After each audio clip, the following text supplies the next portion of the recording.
Hello and welcome aboard to this episode of the We Are Reading One Piece podcast. This is a podcast dedicated to following the entire story of One Piece from beginning to end as we focus on one volume each episode. We keep the discussion spoiler-free for new fans of the series, so this is the perfect place to follow along, whether you're new to the series or just want to revisit the world of One Piece with us. This week, we will be covering Volume 41, Declaration of War, which covers chapters 389 through 399. My name is Joel, and I'll be your host. And joining me today, we have Evan. Hello. And we have Cody. Hey. And later on, Sean will be joining us. He was unable to join us for right now, but we're hoping to get him in at some point before the end of the episode. So if you hear him come on later on, that is why. But I am personally very excited to get into this volume. We mentioned it a little bit last week. That this is one I've been waiting for. So now Evan knows what I've been waiting for. I get it. Finally. Yeah, so before we can kind of fill in those blanks here, let's just get a little recap from last volume. The Straw Hats, Galley Law, and the Frankie family fight their way through the forces of Enies Lobby. After defeating the giants Oimo and Kashi, Zebra King makes the connection that they were fighting for the world government based on false pretenses that their captains Dory and Bragi will be released.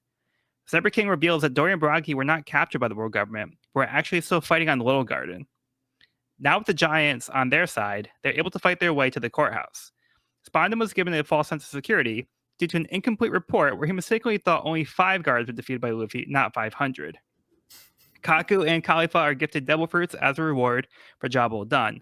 Their powers remain a mystery. The Strats make their way through the courthouse in an attempt to reach Luffy on the roof, while Kiwi and Mozu fight with their allies to gain control of the courthouse towers to be able to lower the drawbridge. Luffy confronts Blueno on the roof, revealing his new fighting ability, Gear 2. Luffy is now able to take down the CP9 member, and to Spondon's complete shock, he can hear Luffy outside calling for Robin. So that was pretty hype. You got to see Luffy's level up. Pretty hype indeed. The amount of times I just put like one hand out and did this on the playground. Everyone's like, "Wee," but I'm like, Jet, shut up. It's cool. You don't understand. You know? I'm gonna go. Calm. Okay, let's get on to the first chapter. Start with the cover story. Miss Golden Week's big plan, a Baroque Works reunion, volume 23, Explosion. The fake Mr. 3's Oh Come My Way karate. The Mr. 3 who turned himself in was actually Mr. 2, who launches a surprise attack. So a little surprise there. So graceful. Yeah. Looks like he still got the Oh Come My Way karate. Yeah, so there's a little Trojan horse type situation here. Mm-hmm. Where they like, oh, here's this little gift wrap, prisoner for you guys. And then it's like, oh, it was actually an attack. Oh, how mad Django is. Is that full body getting the beat down? Yeah, definitely. Or at least they're back in clothes. They stopped wearing their bathing suits. Now they're in like actual clothes. So good for them. Those buttons are down very far. I think they both missed vacation though. Okay, let's move on to chapter 389, Response. The guards in the Tower of Law call to Spondon that Straw Hat Luffy is on the roof of the courthouse.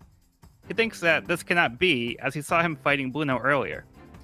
Luffy's stomach begins to growl, but luckily he came prepared with meat in his pockets.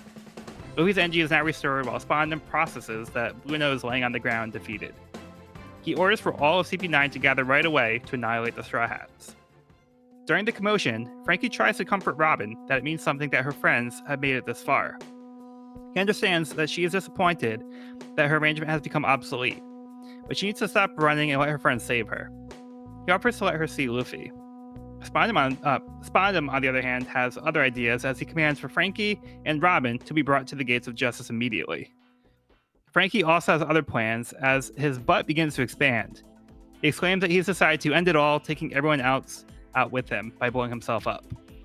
Everyone clears the area as Frankie grabs Robin with his legs, launching himself with a coup de bout. They crash through the wall, being caught by the iron fence along the edge. Frankie remarks that if he had more cola, he'd be able to get them across the chasm, but he at least has given Robin the opportunity to talk to Luffy. Frankie holds off the guards, but Luffy prepares to launch himself across the gap. Before he can, Robin tells him to just go home. She says that she never wants to see their faces again and wants to be left to die. Caught off guard, Kaku stops Frankie with a kick. CP9 is ready to attack, but Spandam finds the situation amusing and wants to see how this will play out between Luffy and Robin. Yeah, so it looked like, things were looking up, and now it's looking not so much. And that is why this is still connected to Water 7. Yeah. On a better note, the cargo shorts are powerful. Yeah, I mean, it was like those meat sticks didn't exist. You pulled them out of nowhere. It's got hammer space in there. Yeah, right. I have snacks. Yeah, I'm sure a little bit of lint doesn't bother him. Nah, I don't think so. it's seasoning for him. He just pours seasoning in his pockets and puts the meat in there. It's I'll just save that for later. And maybe the kinetic energy from the fighting helps warm up the chicken, so it's ready to go. I assume that this didn't change between printings, but I was looking. I see that this volume was printed first in 2010, and I just love that we have Spandam complaining with "seethe" as the onomatopoeia. Which page are you looking at? It's the page. It's the double spread where the 2 pages where Frankie's comforting Robin, and then Spandam says, "We're gonna put more distance between Nico, Robin, and the Straw Hat. We're heading for the gates of justice immediately." I don't know how much y'all are on the Wojak memes or anything like that, but just let's be seethe, cope about it. It's literally Spandam's entire thing, and seethe is literally the onomatopoeia, and I just love seeing him uncomfortable so much. Yeah, I didn't even notice that. Today. It just occurred to me. Seethe, nerd. It's the reaction you get when Spandam does anything.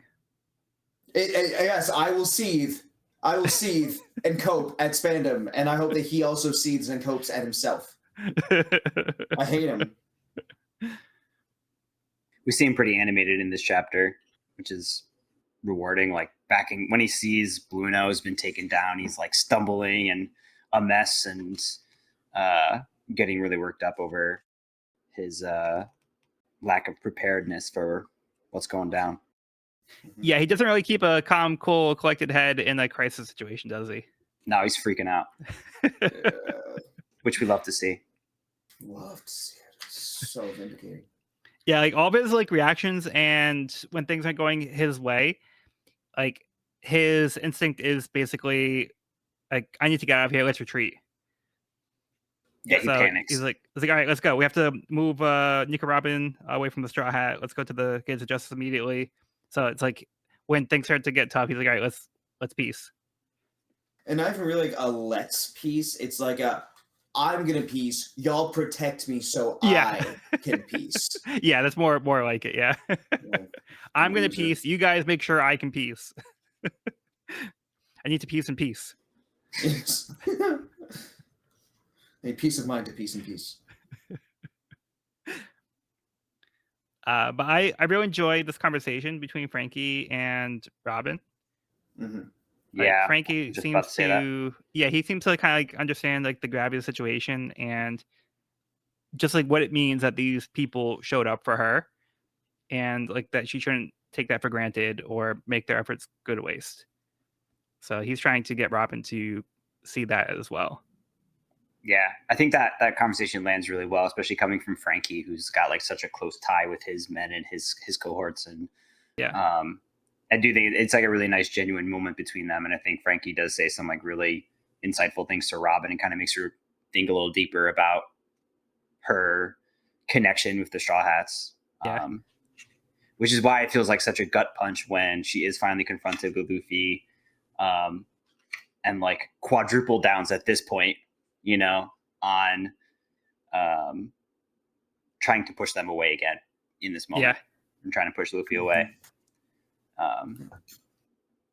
Even and Frankie he's is like surprised by that within reaction reach. as well. Mm-hmm. He's like, oh, Yep. I thought I was kind of getting through to her, and he's like, I was expecting a different reaction from you. Yeah. So much so they let his guard down. Yeah. And we see Kaku. And it's, And I was like, oh, kick to the snap. We're face. about to see, you know, this is Kaku 2.0. Like, And then that Frankie last real quick. panel. Oh, sorry. Oh, no, go ahead. I was gonna say I love these moments when Frankie is just the most logical in a situation, especially being such an emotional person in so many of his earlier moments. He really is just such a great big brother. Yeah.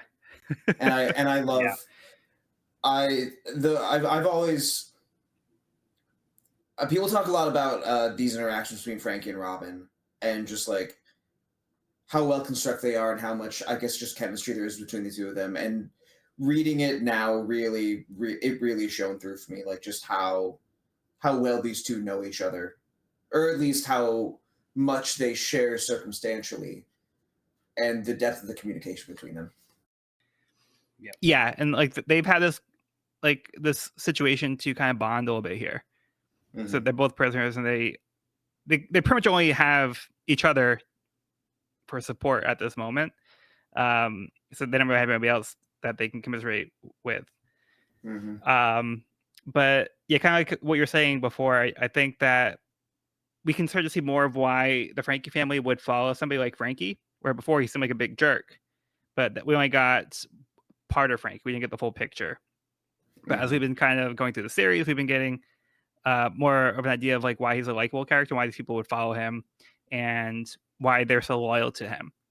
And he doesn't know it at this point in the story, but the Frankie family is there for him as well. So he's like, it's nice that you have these friends that are here for you, but his family is also viewing him the same way and value him to that degree as well. But he's not even worried about that because like, oh, you have hope. Let's focus on you. Right. Yeah. Even he coup de boost them out, which was hilarious, by the way. It's so juvenile. It's so juvenile, but the fact that it's just such an elite ruse makes it so funny. Yeah. Like after that, he's like, yes, I'm great. I'm super. Hey, you're not hurt, are you? Like he's just that good a guy. I love him. He's wonderful. He's wonderful. Yeah. But yeah, that the coup de boot like did make me laugh out loud. It was really funny, and then like the whole like setup to it. He's like, "I'm gonna take everybody out with me," and then everybody evacuates, and they fall right into it. And he's like, "All right, we're out of here."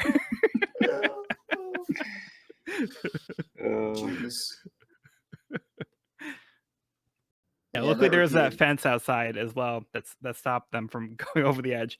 It looks like just on that one side, so he picked the right side to go out. Almost a little too super there. I'm super. And just this repeated pushing away at the Straw Hats. I know it's something that gets touched on a bit more later in the volume, but like I think it even shines through in this instance and the one on the sea train where it's there's a component of it where she doesn't want the Straw Hats to get hurt, but there's also with the entire world calling her just a devil and saying that the world will be better off without her. It's like, oh, do I even deserve this? Do I deserve to have these people come after me and try and give me that safe haven that they'll never have? It's God. It hurts. Yeah, just even from like the last volume, Respondent was saying like your only purpose is like something that I'm giving you. I'm trying to give you purpose in your life for your worthless existence. So even like that recently, like somebody else is telling her that she's not worth it. So then she has this moment here. Oh, go ahead, Evan. No, yeah, I was just to continue what you're saying. Like, she's constantly being told she's a burden and reminded that she's a burden to people. And that's got to be really hard to cope with. And I feel like she's kind of come to this conclusion in her head that, like Cody was saying, like, I'm not worthy of, their friendship because I'm inevitably going to bring them down with me. Yeah, and that's basically it. Where Robin she doesn't want to be a burden on the Strauss, and she's like, they don't understand the gravity of my situation. So it's just better if I die. I don't want to live this existence anymore. There's nothing for me. So yeah, just the fact that she says like she wants to die here is really heart wrenching. Yeah. But Luffy seems really surprised to hear this as well. But Luffy's made up his mind at this point, so like this isn't going to stop him. Yeah. Robin's made up her mind, but Luffy's also made up his mind. So yeah, we'll have to see where that takes us. But he really does take her words to heart. It's not just okay, I'm going for it. It's like, oh no, he legit, like, as we'll get into later, he's accounting for this now. Yeah. Mm-hmm. Which is just a good captain moment for him. Absolutely. Yeah. Like you said, he didn't dismiss it. Right. He's taking that new information and reacting accordingly.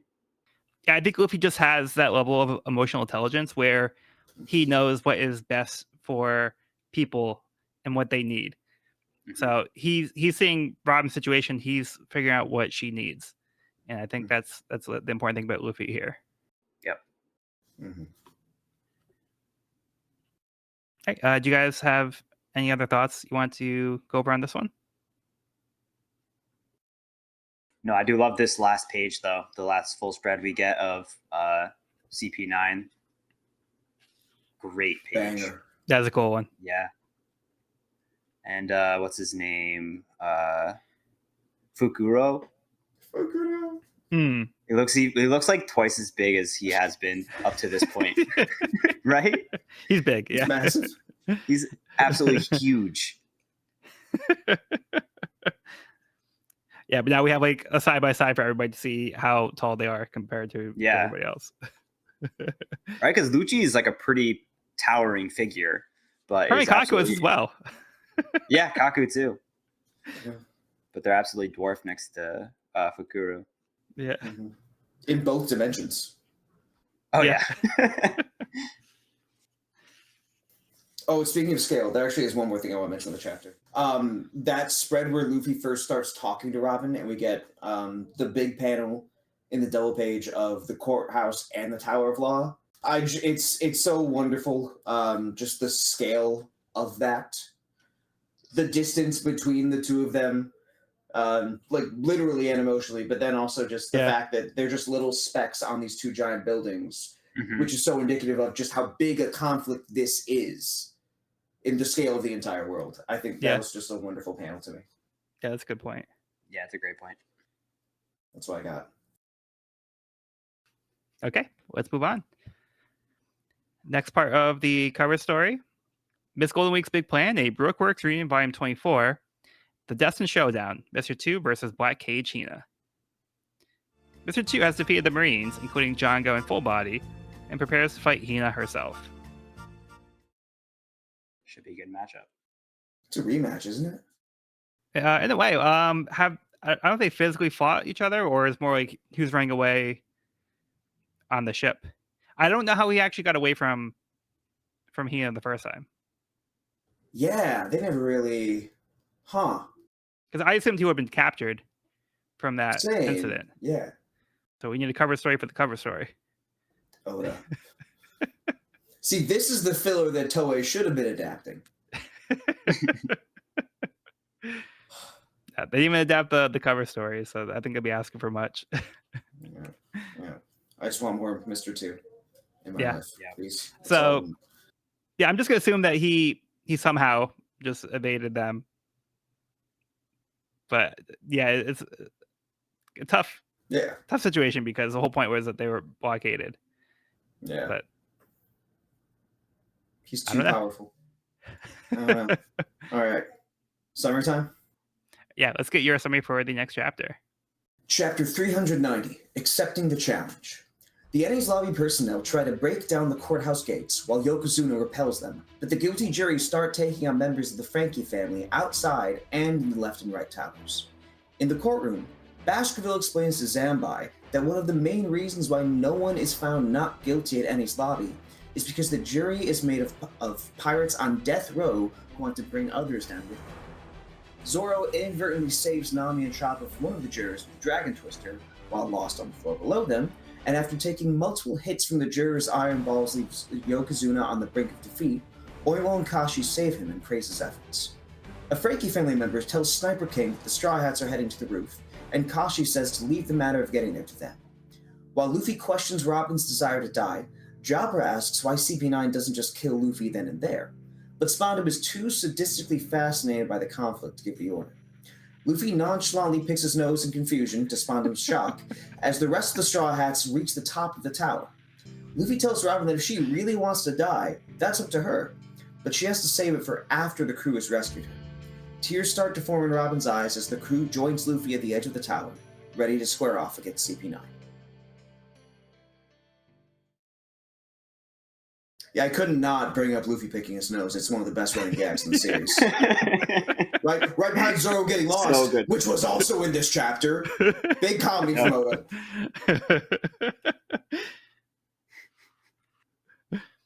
Did he pick his nose last volume too? When Bluno was talking about the 170 nations of the world government, or am I misremembering that? Not that I remember, but I could also be wrong. It doesn't. I don't recall, but it sounds right. Either way, in this case here, like the timing is also completely perfect, and it's just like he's like, "What the heck are you talking about?" Like just the complete lack of like taking in the severity of the situation. I think that's like part of the nose picking action. Just shows that Luffy does not care. Like. Yeah. And right after Spondum's like, I wish I could see his face. And then we cut to a close-up of Luffy picking his nose. Huh? He's picking his nose. and the way Oda drew his face while picking his nose on that page too is even funnier. Yeah. With the little exaggerated features. So funny. Yeah, meanwhile behind him, the roof is like coming up with Zoro's attack. So like all this chaos behind him, and he's still kind of just not paying attention to that. Classic. Whole commotion. And I love all these little the little Straw Hat interactions as they all come up onto the roof. Yeah. So good. And Zoro asks Sanji if he got lost. God, what a troll! What a troll! Yeah, Sanji was surprised that Zoro got there before him. Mosshead, what are you doing here? Okay, throw him off the trail. Throw him off the trail. Throw him off the trail. What? Would you get lost or something? You're late, buddy.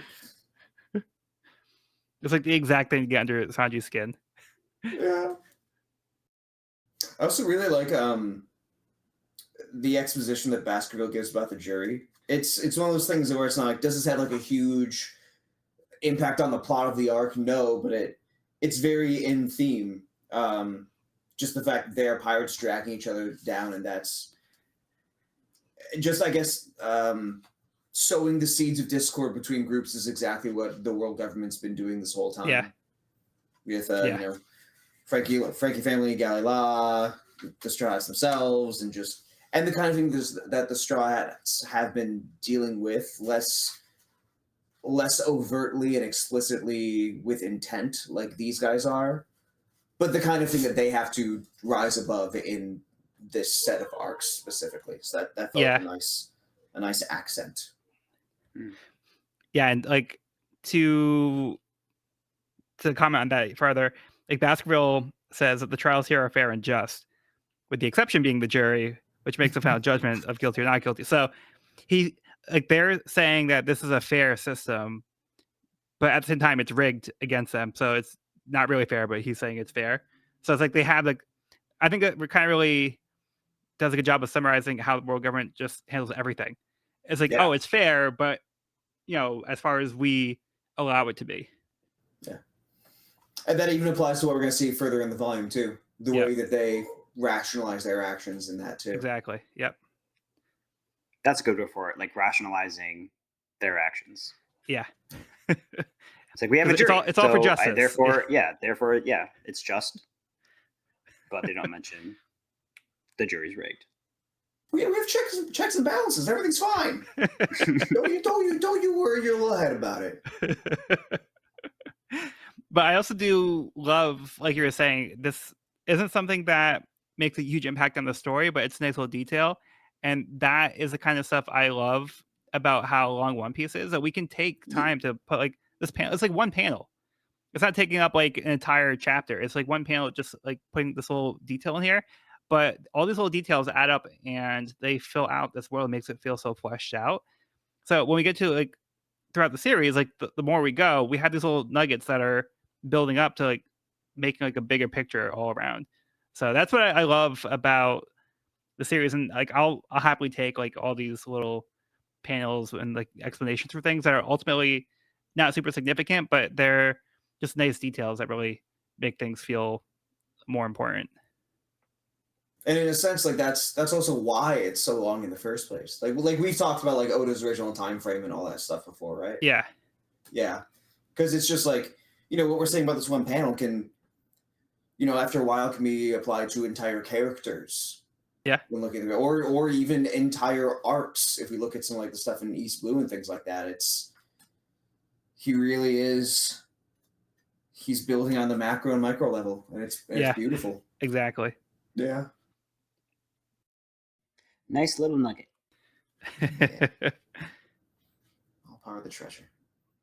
Yeah, just nice little character moments of everybody continuing to fight. Yokozuna still doing his best to fight back, trying to do his part. Raimon and Kashi coming in as well.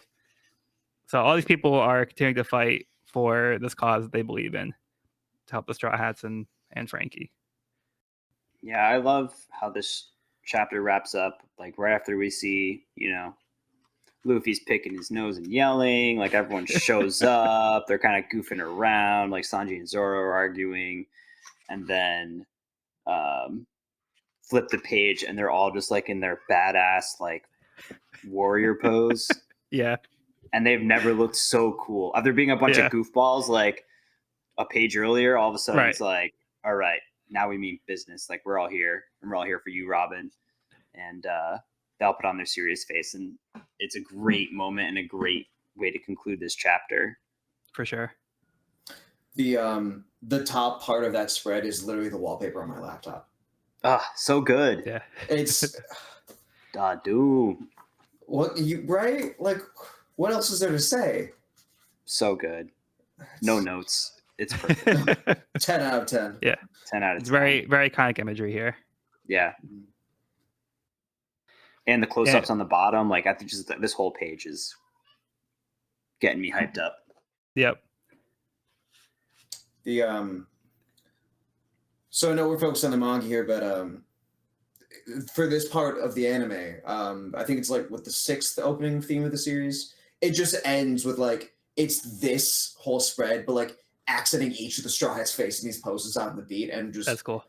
It still brings tears to my eyes every time. Even when I just listen to it, if I look at it, like I'm out of commission for 3 days.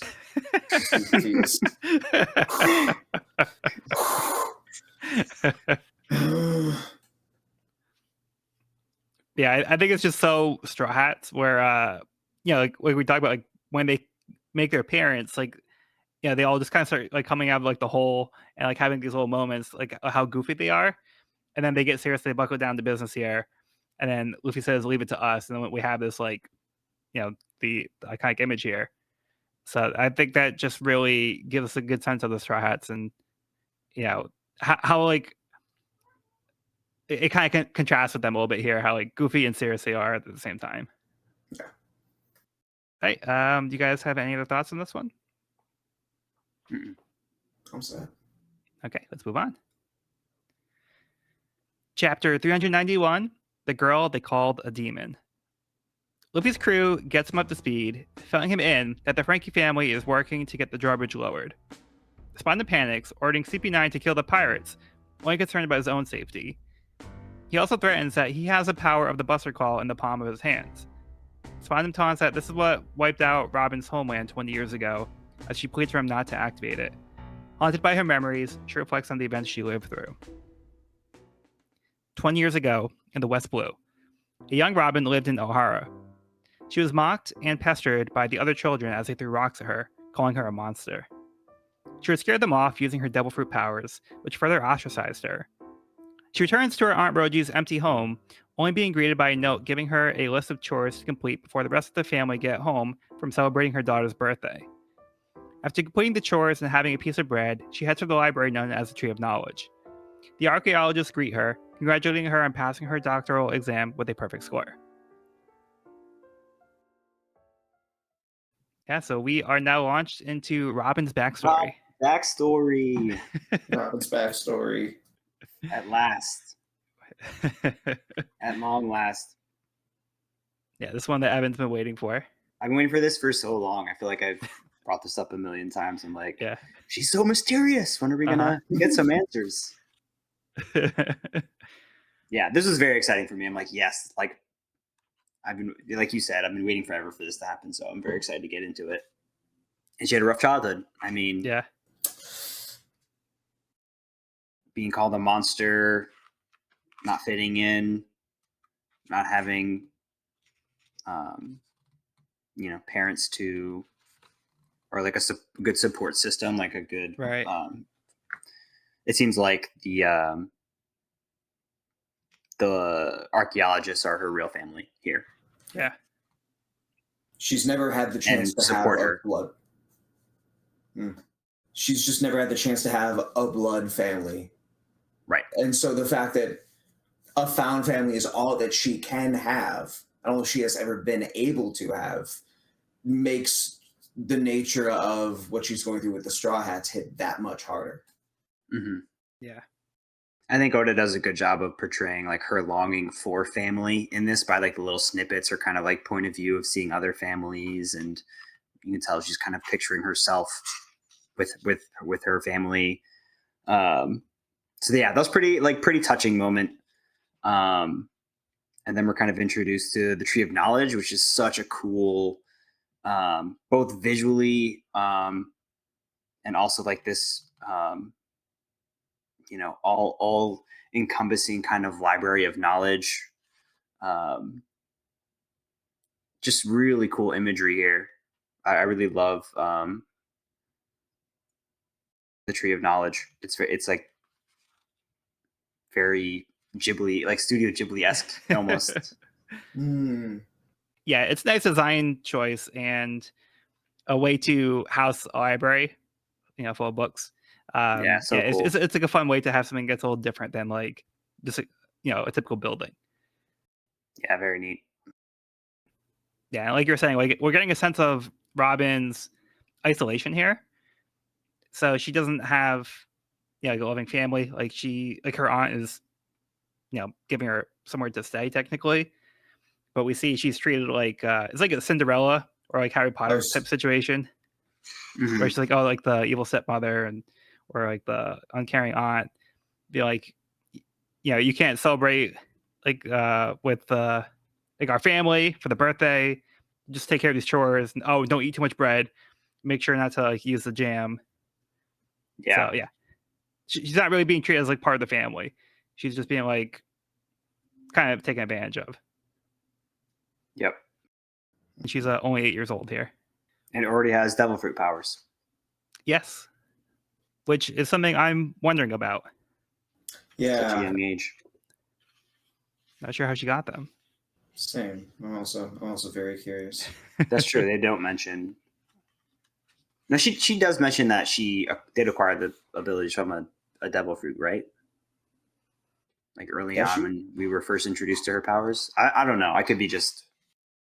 Well, we know that she has the flower fruit. Okay, yeah. But yeah, I don't remember exactly what she said. But yeah, she definitely does have devil fruit powers. Okay, yeah. I just wanted to put that out there. And we also get this sense of why it seems that Robin does have a hard time trusting people, because we're already getting a sense that like she's not accepted like anywhere. except by the other archaeologists to some degree. We'll get into it later, how she's not fully accepted by them, but I think it's more because they care about her as opposed to, wanting to treat her differently. But like for the most part, like everybody in the town, the kids, like nobody's really accepting her. Her own like blood family doesn't accept her, and she doesn't really have anybody else to rely on. And it doesn't matter what she does or whether she does the right thing, because even though she was acting in self-defense, like that kid's mom said, "Hey, you hit my child." Right. Before she even says anything, she can't say anything because she's a monster from day one. Yeah. She can't do anything about her reputation, so it's just gonna get worse from here. Yeah, unfortunately. But that smile at the end of the chapter when she realizes they're celebrating her. Oh. Yeah. Mm-hmm. Oh. I want that for her. Yeah. I just want her to have that for the rest of it. Please. Yeah, so we also find out Robin seems to be pretty brilliant. She's 8 years old and got a perfect score on a doctoral exam. Yeah. So she's a full-fledged archaeologist. Pretty cool. Yeah. I love these archaeologists so far. Seem pretty great. As a kid who spent a lot of time reading books and always, I guess, had better relationships with my teachers than my classmates, it just really hits. It's yeah. He did. Otis he just does such a great job of representing all the different parts of childhood and the struggles of growing up. Of course, that's only one very small part of the backstory, but it's just there's always something for you to hone in on. Mm-hmm. But I think now that you bring that up, I think it also does harken back to even how she was interacting on the crew, because we talked about how when she was on the crew, she seemed to be doing her own thing, reading a book off to the side while the rest of the crew is kind of interacting. She was more an observer, not really participating. She seemed to be more focused on like the studying part, but like she was always or reading something. So yeah, there's still that element where she was kind of like doing her own thing. So I kind of think that carries over even to now. I'm gonna say I think Robin might be one of the best the best written characters in One Piece. I think that's hard to argue with. Yeah. There have been some contenders since, but I think she's up there. I think it's cool, like how much time we've spent with Robin before getting her backstory. I feel like most of our other characters, we've gotten that backstory, not maybe not right away, but like within the arc usually. Yeah. But I feel like we've gone a few arcs, and Robin's just been completely a mystery. So I think we've grown really attached to adult or young adult Robin, and so I think that just adds another level of depth to when we finally do get those answers. Because like you just said, we already know what she's become from her backstory, and like it's not a spoiler to say like we already know the outcome of Ohara. Like we've already gotten all those seeds. We know how this story is going to end, and we know it's not going to be good. But yeah, like I mean, just back to what you're saying, I think that kind of just all adds to her character development and how excited I am for this backstory, and just adds another level to like her overall character development. Yeah, and now that you mention it, I actually like leading up to this, I forgot how much they actually did explain happened with Ohara before that we actually got to the backstory. So a lot of this information isn't really so much revelation as it is like showing us what happened for the information that we were told, but we're getting the actual details as to why they happened and how they happened, not so much as what. But yeah, it was something in my mind as like even when we went through like Water 7, like the conversations with like Iceberg, like there's like and like CP9, like there's like these, like it was like we kind of had a sense of like what happened with Ohara, but we just like were told that they were demons and that they had to be like wiped out. Which I think is just another one of Oda's strengths as a storyteller, that it's just what happened is not the meat of a scene or the biggest reveal, the context of it, how it happened, how someone changed throughout it. Those are always the most rewarding parts, and he always makes us anticipate by giving us a good picture of a situation. Yeah. But there's always more. There's always more. Yeah. And we'll continue to see like how impactful these flashbacks are throughout One Piece. So whenever you get a flashback, it's like you always know it's gonna be good. Yeah. So just kind of giving a sense like that's something that's consistently, I think we can say about One Piece. So like the flashbacks are really well told, and like they're always something to look forward to. Yeah. Like if I finish a page and I see the little border and there's like a speck of black on there, it was like some dirt that got on the page. Like, I'm hyped. I'm ready. I'm ready for a flashback over, please. I feel like the flashbacks are more cutting than like some of the live action stuff, because like people actually die in the flashback. No one dies in real life. Like no one dies in the narrative, but people do die in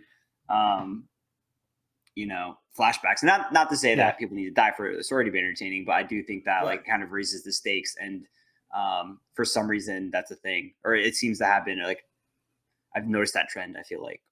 Yeah, it always makes it more tragic. Yeah, it's more more tragic.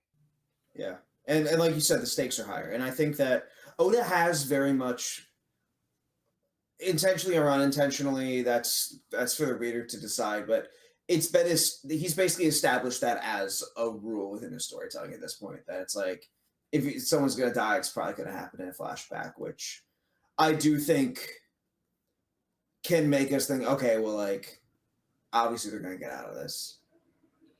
Obviously, like, and I think that's what made. So, sorry to worship Water 7 on Maine, but I think that's what made Water 7 such a nice departure, was that even though we wouldn't expect a character to die, the fact that the relationships get broken this much is the real kicker. And I think that the way Oda has like reserved like the high stakes decisions for these flashbacks has impacted the escalation from both Water 7 and NX Lobby where we are. Yeah, and I think it'll come up in an SPS question later, so I don't want to say too much about this, but like Oda also has a reason for not killing off characters, particularly when Luffy defeats an enemy. But I don't want to say too much about that. But like Oda has a reason, or like a mindset that he has when he approaches like the story.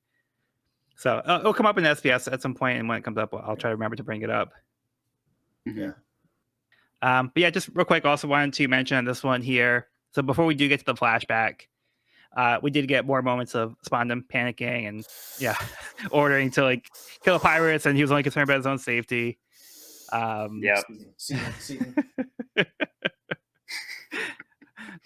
yeah, then like he also, again, he's like, the bus crawl is almost like a toy to him. He's like, oh, I have this power, like I'm not afraid to use it, and like he's like kind of mockingly like threatening to use it. But Robin understands like what it means. Like she's lived through this like horrific experience. But Spine doesn't understand what, like, why she's so scared of this, but he finds more like entertaining than anything. But yeah, this is like the reason why the flashback is coming, because Robin has experienced what the bus crawl means. And Spinham has that whole little panel of his own internal monologue saying, oh, most important thing is my life, my status. If something happens, who's going to protect me? Right. It's more reasons why it's Spinham. It's the anti-iceberg. Yeah. It is the worst thing for a leader to think. Yep. He's not just unprepared, he's just unfit. And I know, and I know that you know, and we all know, but like, God, this fucking guy. But also counter to Luffy as well. Yes. So Luffy is here not for his own safety, but for protecting somebody else. Anti-captain. Yep. Okay. You guys ready to move on? Yep. I think my only other thing was that there was one line about something about power taking away purpose. Oh, right before the flashback, Robin saying the ruthless power of the Buster Call takes away even your own purpose, which just gets me very interested in like the origins of the world government. Yeah. Yeah, that's the last thing I had. Okay. Let's move on. Miss Golden Week's big plan in Baroque Works Reading Volume 25, The Captain's True Power. Hina is able to wrap Mr. Two's leg using her bind fruit powers. So things have turned a little bit for Mr. Two. It's really cool seeing her use her power like that. Yeah. Yeah, this is a really cool panel. Mm-hmm. Yeah, it's almost kind of like harkening back to Sanji versus Mr. Two, the way they like lock the legs in the fight. Yeah. Yeah, this one, like, he is literally locking legs with Mr. Two. And his toe is still pointed. Impeccable form. Their toe, I'm sorry. All right, so let's get Cody's summary for the next chapter. Chapter 392, Dereshi. Professor Clover, the man who greeted Robin at the door, gives her a medal certifying her status as a scholar, and the other archaeologists congratulate her. Clover explains that documents from all over the world, going as back as 5,000 years in the past, are stored and studied in the Tree of Knowledge, and expresses his excitement for Robin's future achievements. But things take a turn when Robin tells him she wants to unravel the mystery of the 100 blank years. Robin has used her powers to peek into the basement while the scholars research it late at night, and studied in order to get access with permission, but Clover tells her that their research is illegal and they are therefore risking their lives by conducting it. And since Robin's is still a child, she'll be forbidden from entering the Tree of Knowledge again if she goes near the basement. Robin rushes out, and the scholars lament her similarity to her mother, who has been captured. She walks to the beach, where she finds a giant washed up on the shore. The giant wakes up and tries to scare Robin, but she's unfazed, then introduces himself as Saul, and differentiates himself from the, quote, savages of Elbaf. He asks Robin not to tell anyone on the island who's there, and laughs when Robin says she isn't interested by him. She is, however, interested in his distinct laugh, which makes her laugh too. Saul tells Robin that she ought to laugh more, and introduces himself with his full name, Jaguar D. Saul. Robin spends her time with Saul while he builds a raft over the next 4 days. Elsewhere in the West Blue, a vessel carrying the CP9 unit of that time and its director, Spandine, is on its way to Ohara, where an archaeologist reports to Clover that they've just seen a Navy ship off the coast and need to take precautions. All right. I'd forgotten that Clover had drip like this. Mad drip. Mad drip! The jacket? Bro, I want that. Yeah. Also, just a great character. Oh, he's such a good guy. Such a good character. And seems to kind of take on like a bit of a fatherly figure to Robin here. Mm-hmm. He's also got a pretty sweet hairdo going on too. Yeah. Very much like the Usopp Pirates, how their hair kind of like looked like their name. So Clover also looks like a clover. But the very cool. The top is that being a stem, and pretty much being like a half mohawk. It's pretty punk too, which makes sense because like everything they're doing is illegal. They're doing like, the most punk thing you could ever do. Yeah, uncovering government conspiracies. And speaking of that, I feel like they kind of touch upon the power of Ohara and the fact that this is like, I think they say the only place in the world that's capable of deciphering the ancient text. Mm-hmm. Yeah. Fun fact. Yeah, so that's a really important detail. Yeah. Yeah, I think not to go off on a tangent, but I feel like Oda does like such a good job of setting seeds early on and kind of not explaining things, but touching upon things, and like you slowly kind of get more information. And then so when you are given that information, you're kind of expecting it or like not surprised by it. And I think like the 100-Year War is one of those things, and the ancient text and the poneglyphs are also something that have been like kind of slowly introduced to us. We're slowly finding out more and more about these things. And so in this chapter, when he kind of dives into it and is like, all right, we're like, the 100-Year War, and they dive into researching the poneglyphs and learning the ancient texts and all that kind of stuff, like it all is familiar enough for us to like pick up on it. And if it sounds very casual, we're not like, wait, what's going on? It's like all of this is making sense, and just like the pieces of the puzzle are just like starting to, set into place, which is, I think, very exciting. But also just really good storytelling. The fact that it's not like here they can just like casually bring these things up in conversation, and it makes sense instead of having to like have a bunch of exploitative conversations, kind of like explaining things and like having to really dive into it. It comes up very casually here, and works nicely. And also, I'm just like super stoked to be getting all this information finally, because it's like, it's very cool. It feels like long overdue. So we're kind of in a lore piece volume right now. Yeah, for sure. Yeah. You get another member of the D clan.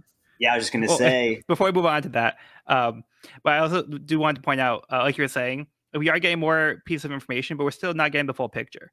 But it does make it more rewarding when we do get more pieces of the picture, because we've been asking these questions. So it does a good job of making you ask questions, not giving you the full answer. And then when you start to get parts of the answer, it feels that much more rewarding.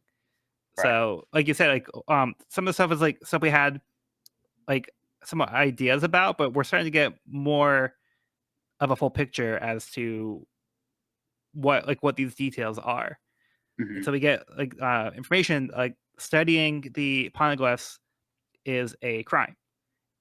And what we're talking about with Robin earlier, how like I was saying, she wasn't really even fully accepted by the archaeologists because they also don't let her see the poneglyph, but that's what she's interested in. This was like her motivation. That's why she studied so hard. In addition to, we'll get to more of her motivation as well. But she wanted to learn more about the Void Century. But that's kind of like forbidden knowledge that they know they're not supposed to be studying this, but they're so curious, and like to them, like the history in the past is that important to them that they are taking this risk because it's something that they value that much. But yeah, so Cody was trying to talk about the new person with the initial D. Yeah, and then just every little bit of information we get, every little detail we get in these mysteries, just makes us ask 5 more questions. Yeah. So speaking of questions we don't have answers for, it's a tree branching off of knowledge we don't have yet. But yeah, Evan, you were actually about to mention our new D member at the same time, so I'll defer to you here. No, I was just saying that was like another little golden nugget in this chapter that, my ears are perking up every time I hear that D initial. And is he like, is this when he mentions like, oh yeah, it's like something that all the people in my family have? Yeah. Yes. Yeah. All right, cool. I didn't want to get ahead of myself. But he doesn't know why. Yeah. I feel like we've gotten that explanation a couple times. Yeah. It feels like. Yeah.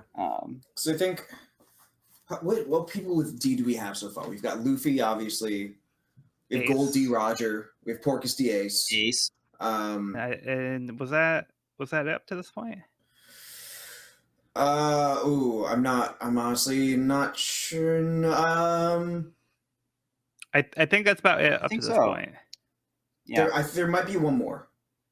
I'm trying to think timeline here. But for the point that I wanted to make is that the only time we've seen them as family members is just Luffy and Ace.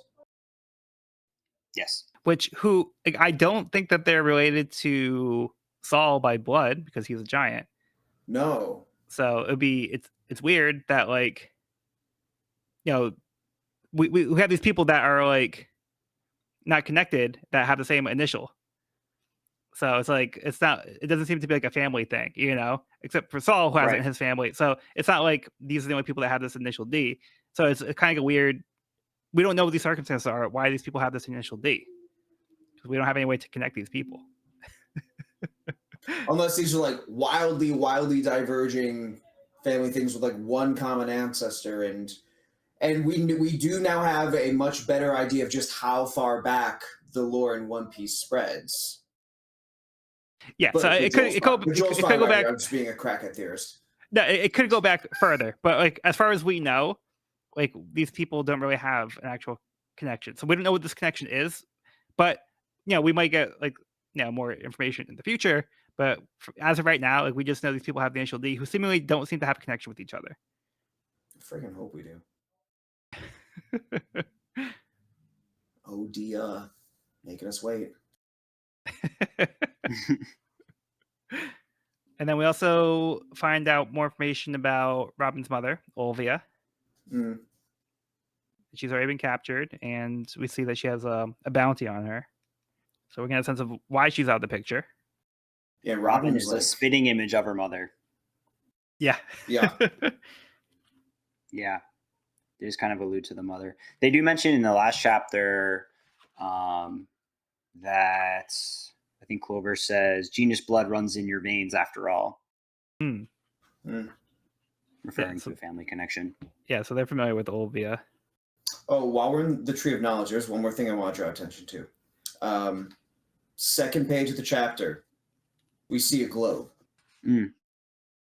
And we there do. are 1, 2, 3, 4, 5, 6 objects revolving around that globe. And so this, around the time that this happened, I jumped into like the One Piece fandom a little while after this chapter. I think we're a few volumes away from that point, but like at the time, people were freaking out about this panel right here.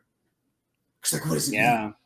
If this is the One Piece world, is it a reasonable explanation? It's a geocentric model of the universe. These are the 6 planets and sources, or does the One Piece world have 6 moons? And if so, which one was Enel interested in, and why is Oda drawing attention to this? Interesting. Yeah. Yeah, I did kind of gloss over this panel, but you're right, because that is interesting. It's like because they are orbiting around this planet, and this is definitely that the red does line. imply that it would have to be moons, but like you said, it could also just be like, yeah, I don't know. It's weird that they would be orbiting this one planet if they were moons, but we've only seen. Like, we haven't seen like any indication that there's multiple moons in the sky. It's not like Star Wars where there's like 2 suns on Tatooine. Right. Still don't understand how that works. Yeah. Yeah. I've never heard someone say, "Oh, it's a geocentric model." That's just something I thought of today as like a devil's advocate sort of thing. That But makes there sense. have been a lot of people theorizing that, oh, the One Piece world has 6 moons, and your mileage may vary on like what that means for the story, but it's become a talking point in certain circles. Interesting. Yeah. Yeah, I'm ready to dive down that rabbit hole. Yeah. To the moon, baby.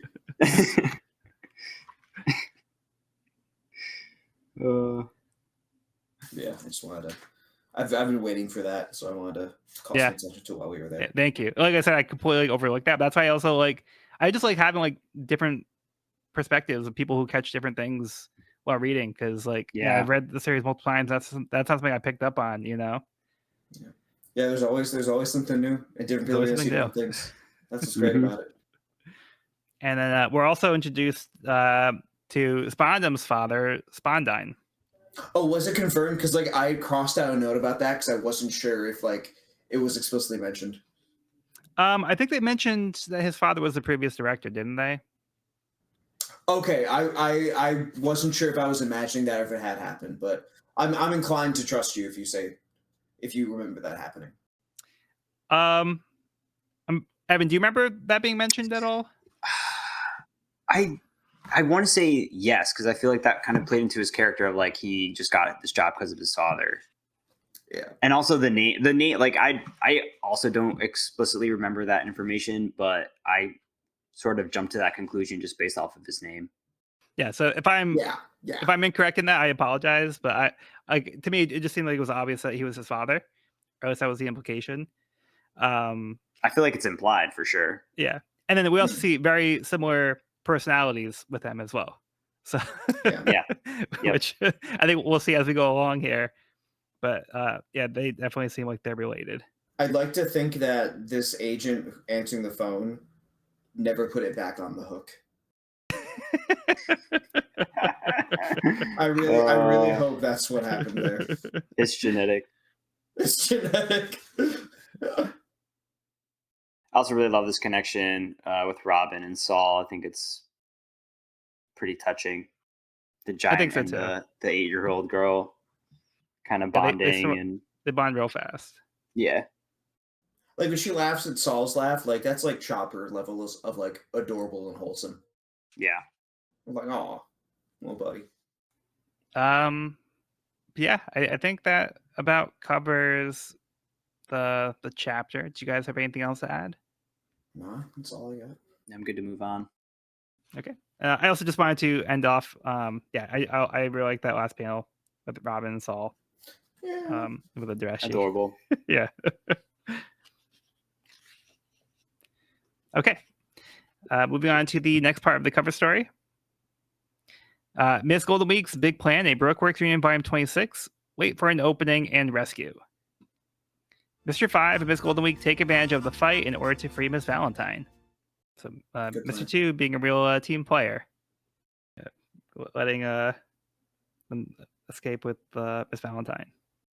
This seems to have taken place right after the last cover story, and number 2's leg is now bound Yeah. in iron.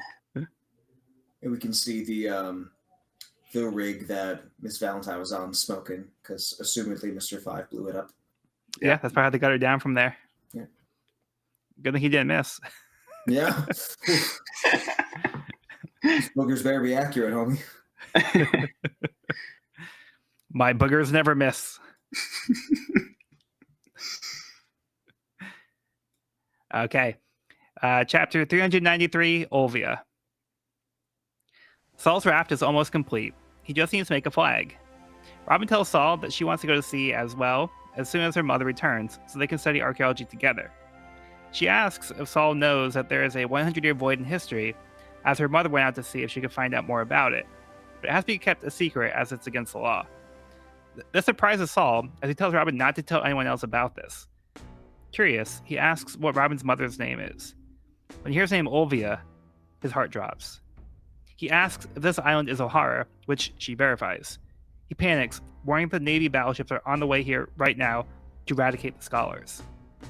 He warns not to tell anyone else that she is an archaeologist herself. He tells her to run back into town to see if anything is going on, and that her mother has possibly returned. Over in the Tree of Knowledge, Nico Olvia has indeed returned and warns the others that the Navy is on the way. Olvia is the only survivor of the expedition team, so she was captured. After searching the bodies, the Navy concluded that they were from Ohara. The world government has determined the scholars to be a threat. Olvia warns that they will all be killed, so they need to evacuate. None of the archaeologists want to abandon their research and artifacts that they have gathered. Clover asks if something else is bothering her, as she thinks back to when she left Robin behind. She made the tough decision to leave Robin behind so she could pursue her research. She has now decided to sever all ties with Robin, not wanting her to be branded the daughter of a criminal. Someone arrives, warning that a ship bearing the flag of the world government has arrived. Olvia takes off, ordering them to deny knowing her. Director Spondine and his men have set foot on land, ordering them to round up all the scholars. As Robin runs back into town, she unknowingly passes her mother, running in the opposite direction. On a Navy ship out at sea, one of the soldiers reports to Vice Admiral Kuzan that Spondine has made it to Ohara.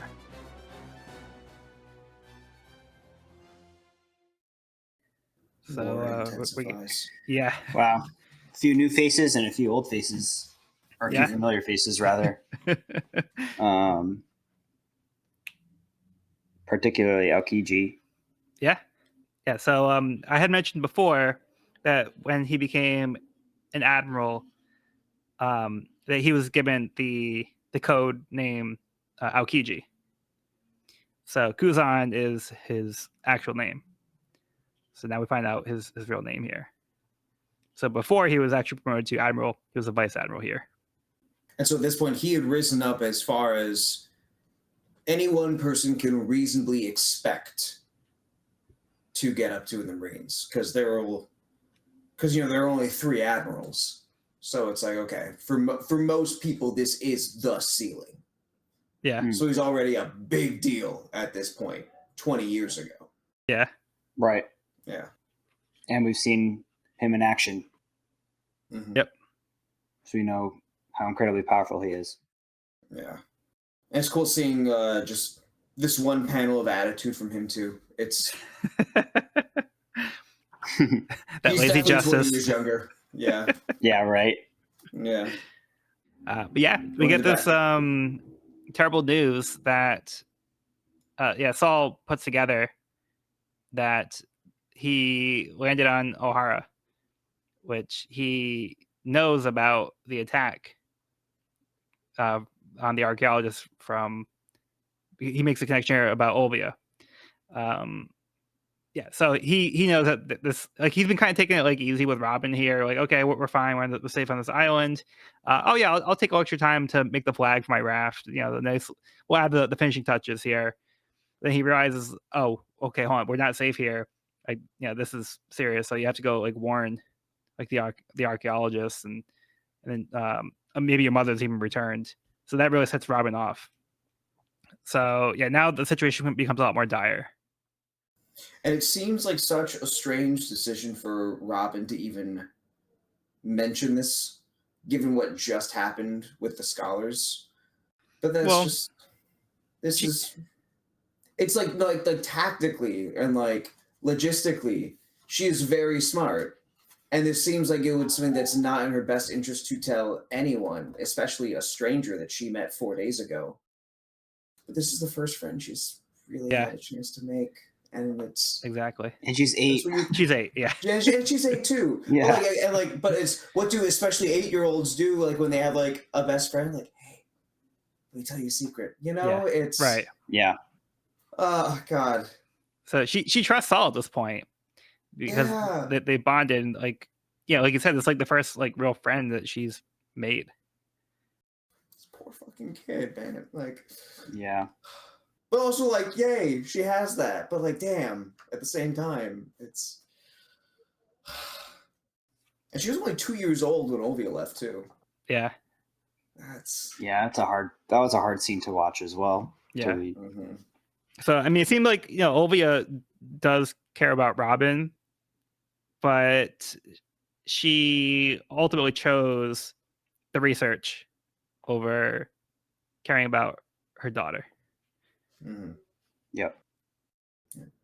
Which we do get some more depth to that decision as the flashback goes on, I will say. Yeah. Yeah. But it definitely, yeah. But she does say, she promises, like, in her mind, she promises to come back. So she's in her mind, she's like, I'm not abandoning you, Robin. I'm going to come back, but I have to do this thing first. So wait for me. But yeah, you have to tough it out a little bit. I'm going to be gone for a while. Yeah. I'm sure she never would have expected her sister-in-law to be that abusive. Yeah. But when Colbert says that Robin, is doing well, she's in good health, and she's a genius, that's pretty much all she needs to hear, that Robin's like, doing well on her own. But she's concerned about not bringing Robin down as a criminal too by, being related to her. So, she's trying to keep her distance from Robin even now. Wow, that's a familiar theme. Yeah. Wonder where she Good got point. it from. That's a good point. Yeah. Really? Yeah. Nice. That's a really good point. I did not even make that connection. I didn't make that connection until you just said that just now. Same. Yeah. But yeah. Freaking Oda. Freaking Oda. Freaking Oda, man. OD. Wow. Also, this one panel of Clover asking, "Would you like books?" That just broke me. There's just something so wholesome about that. Yeah. Man, They're trying to comfort this like poor child. this poor kid. And the little nod. Yeah. Yeah, this also like reminds me of in Water 7 when Chopper and Robin wanted to go to the bookstore together, and Chopper felt bad that he thought it was because he scared Robin off. But like, yeah, they're going to the bookstore together. Like they both like books. Yeah, so yeah, so even at this young age, Robin liked books. Yeah. Yeah. It was just like this whole like. It's not even a, hey, you seem like you're having a tough time. Do you want to read something? It's like a, it's just purely, hey, this is a very nice place, and we would love for you to be able to just enjoy it. Yeah. Independent of like good or bad outside, like this is your haven. Yeah. We want you to have this, and that's just Right. Yeah, so the safe nice. haven you can always come back to. You can read as many books as you want. Mm-hmm. And there is sort of like a more outwardly competent hero look vibe to Clover as well. I can see that. Yeah. Man, this tree of knowledge is so cool. Like this giant living tree that's also a library of all this knowledge is found nowhere else in the world. Yeah. Yeah. Such a cool creation. It was very Yggdrasil of him. Sorry, what was that? I said it was very Yggdrasil of Oda. Mm. Yeah, unfortunately, CP9 arrives, and they order to round up everyone who calls himself a scholar. CP9, we know who they are. Bunch of jerks. Bunch of bullies. Boo. Boo. And then tragically, Robin and Olvia pass each other. Like ships in the night. Like books on the return cart.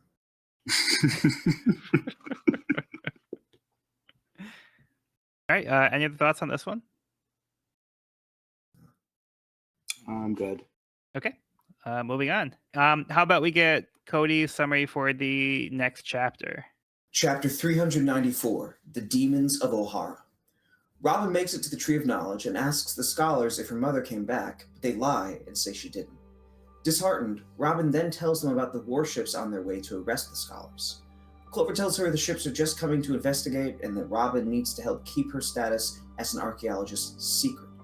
Not even a second later, government agents burst through the doors and demand the scholars leave the premises so they can investigate. But Clover stresses that they take care when dealing with the precious documents inside. The agents tell the rest of the island's residents that the scholars are plotting the destruction of the world and offer them a chance to evacuate. On the coast, Spandine finds himself in an altercation with Olvia and takes her presence there as proof that the scholars are connected with her confirmed poneglyph research. He goes on to explain that the government has been looking for a link with Ohara, specifically to make an example of them and dissuade anyone else from researching the poneglyph, then orders the agents to apprehend Olvia. The agents in the Tree of Knowledge ransack the library to the scholars' protest, and Saul panics as he notices warships within sight of the coast. The scholars tell Robin to get to the evacuation ships, but she refuses because she'd rather be with them.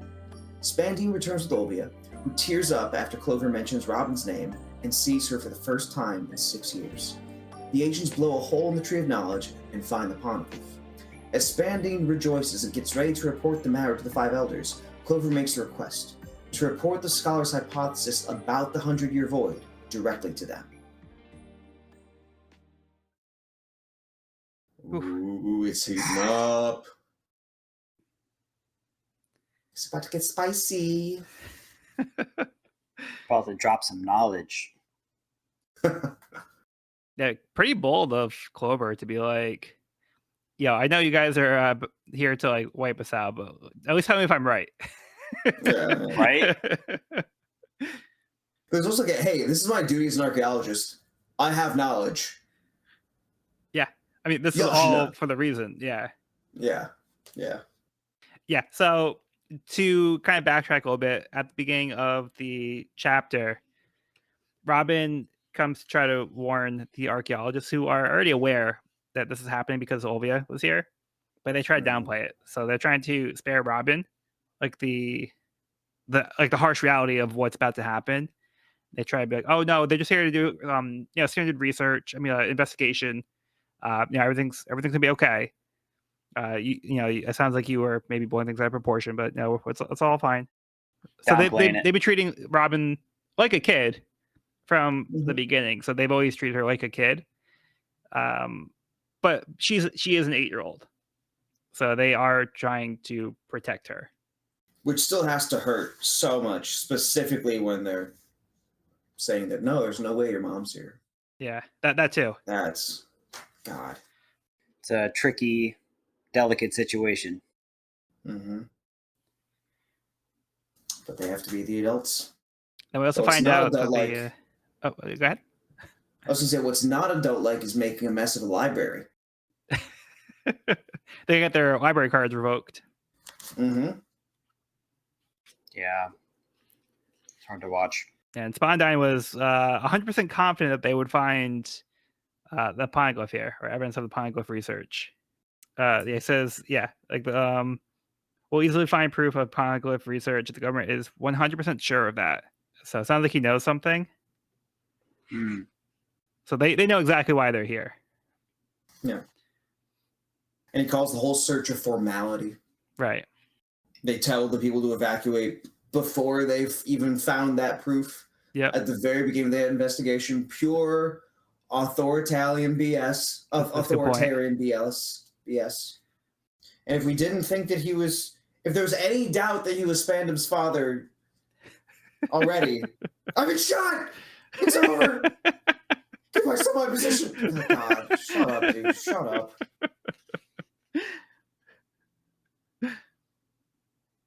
Oh, maybe it feels like the decision that's what I has was already been thinking made. of. Yeah, because it says I've been shot. Yeah.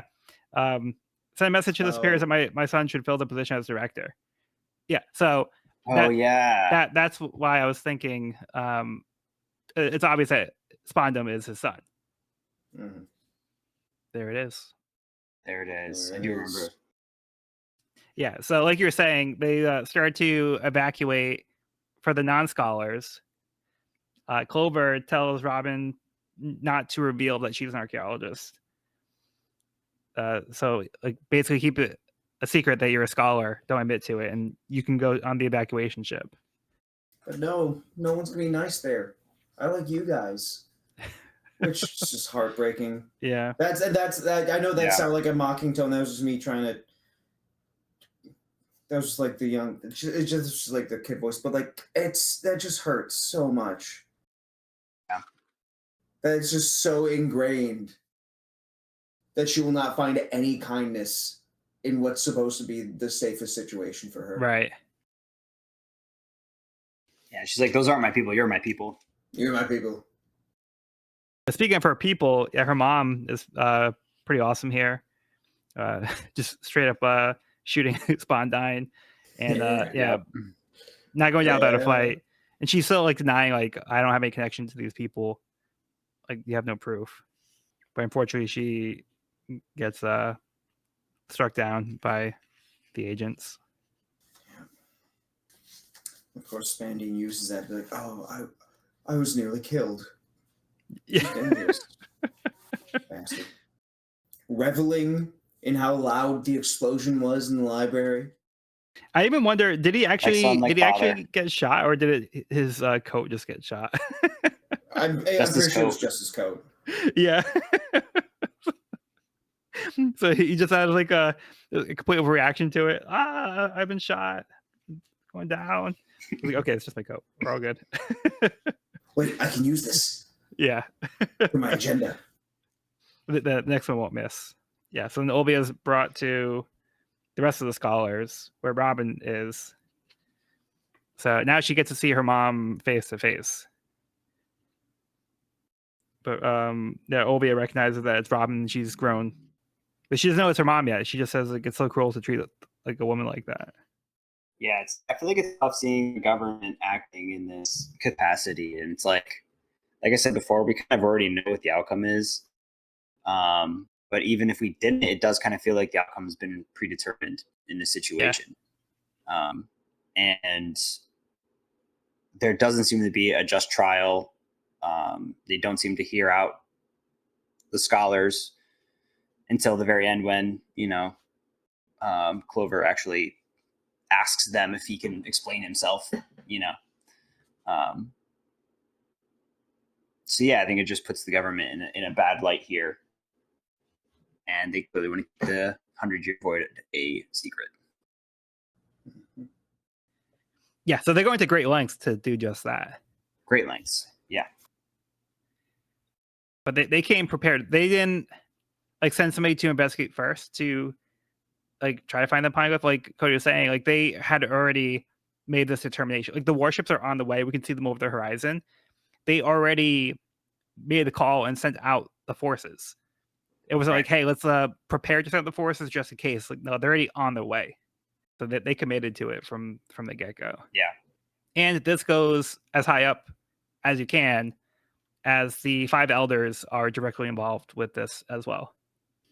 Yeah, reading the Ohara flashback in 7th grade, it kind of radicalized me. Yeah. Yeah. Yeah. Thanks, America. I mean, world government. No, it's just a silly pirate comic. I'm reading too much into it. No, I think this is. I'm kidding. It's a very realistic depiction of government corruption. It's extremely well done. When did One Piece become a woke political series? I know, it's just a silly pirate Volume 41. No, volume 1. Here it is, folks. Volume 1. Chapter 3. If we're getting real specific with it. Second accent war can show up. Oh, it's political. Yeah. Actually, I didn't. Okay, quick tangent because I'm trying to be time conscious. When I went back to reread Volume 1, I was like, oh, the seeds of like authoritarian bullshit are like they're in here from the beginning. Yeah. And like it really stuck out a lot more having gotten this far later on. Like, damn, yeah. Playing long. It's just built from there. Yeah. Yeah, and we saw like examples of like government corruption like in Arlong Park. Like pretty much every example of a Marine was like a bad example. Like the first like more positive portrayal of a Marine was like Smoker in Tashigi. Yep. And even him trying to do the right thing after Alabasta is a legit violation of orders. Yeah. See, that's it too. Exactly. Yeah. So that's a good point too. Even when he tries to do the honorable thing, like he's basically silenced. So the government is not your friend. You can say that. Well, no, it's up to you. It's up to you. I'll have more to say.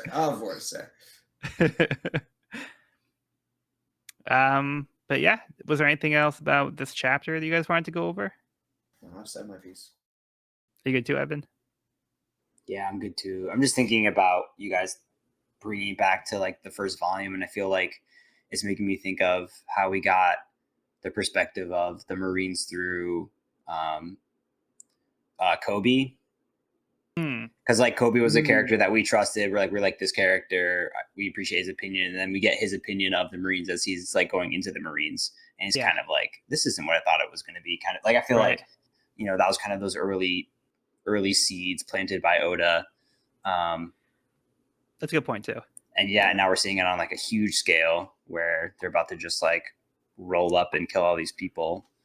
Who is the enemy again? Like, who are the bad guys? Yeah, it makes you wonder like what kind of like propaganda was out there too to like give like a public perception about how honorable like the Marines are and stuff. So I'm sure that's the kind of stuff that Kobe was seeing, and that's what made him want to be a Marine. Probably, I don't know. I'm just kind of speculating here, but I'm sure that they try to portray themselves in a positive light.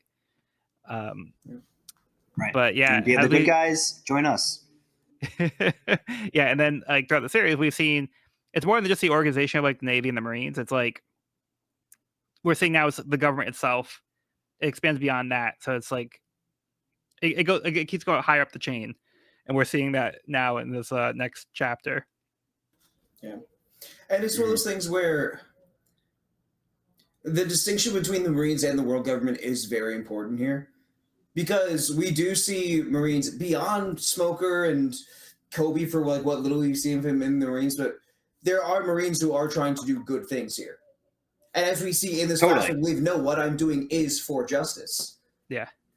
But whether they do try and fight against it or whether they don't, it's so much bigger than any one person.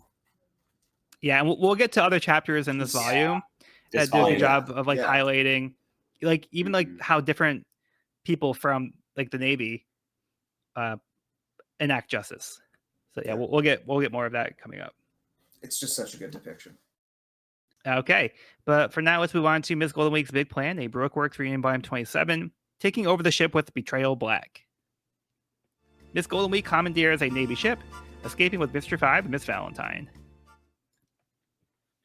Painted black. I see a Navy ship and I want painted black. There we go. Yeah, so that's a pretty cool use of her powers. Yeah. Very cool.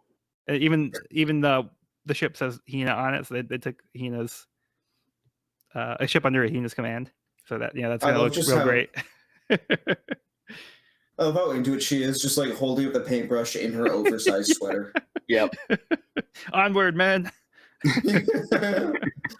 And all the Marine soldiers are like standing in a circle around the ship, just saluting outward. Just hold your position. She did good. Okay. Chapter 395, Ohara versus the world government. The citizens of Ohara flee to the evacuation ships, hearing that the scholars have been found guilty of forbidden research. The CP9 officers look on at the poneglyph, unsure exactly what it is, and unable to make a scratch on the stone. Saul hurries through Ohara, hoping to be able to save Robin. Clover tells Robin to leave for the ship, but instead she hides and stays behind to listen in on the conversation with the scholars and CP9.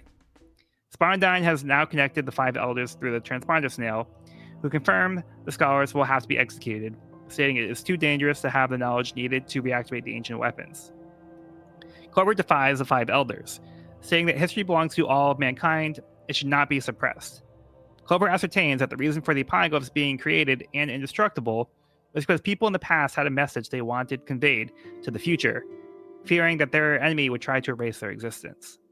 With the birth of the world government being 800 years ago at the end of the Void Century, it can be inferred that this enemy was the world government itself, who wanted this kingdom to be wiped from history. Before Clover could reveal the name of the kingdom, the elders order for him to be killed. Spondine pulls the trigger, shooting Clover. They say Ohara knows too much and give the order to commence the Buster Call. The scholars notice the Tree of Knowledge has been set on fire. They begin to panic, frantically attempting to preserve the artifacts in the library, though Spondine pleads ignorance as to how the fire started. Spondine orders Olvia to be taken with them, as he has more information he wants out of her, but Robin notices the woman. She calls out, asking if she is her mother. Olvia tells her no, she must be mistaken, not wanting to bring her down with her. Desperately, Robin gives her name, saying she has grown, but she doesn't remember her. She waited all these years to be reunited. She studied really hard so she could read the poneglyphs too. This gets Bonda's attention, as naval ships begin firing on the island.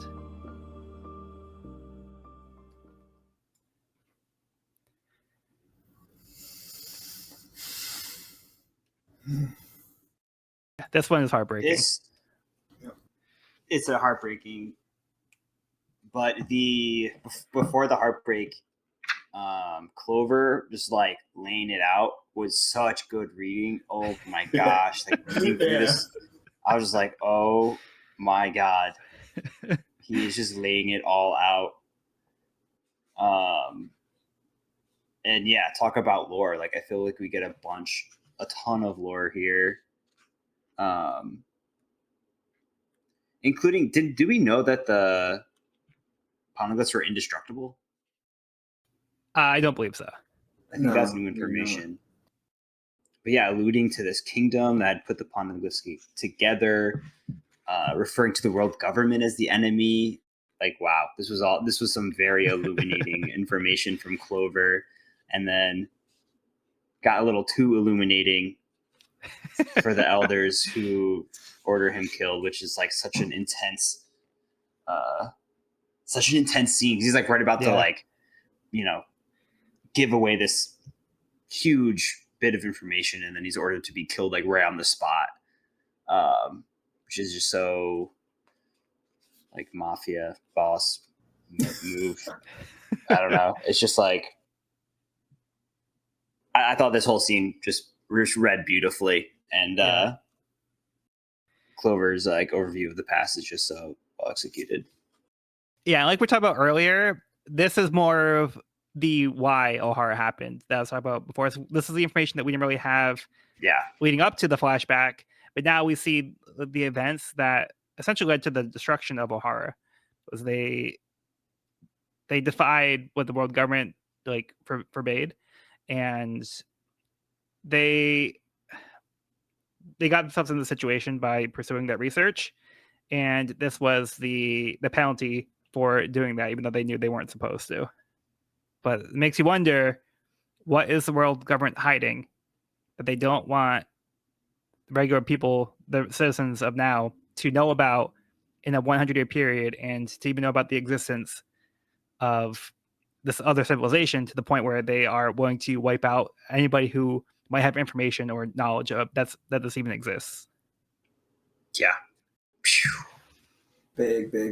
And Robin's the only person questions. that can read the poneglyphs.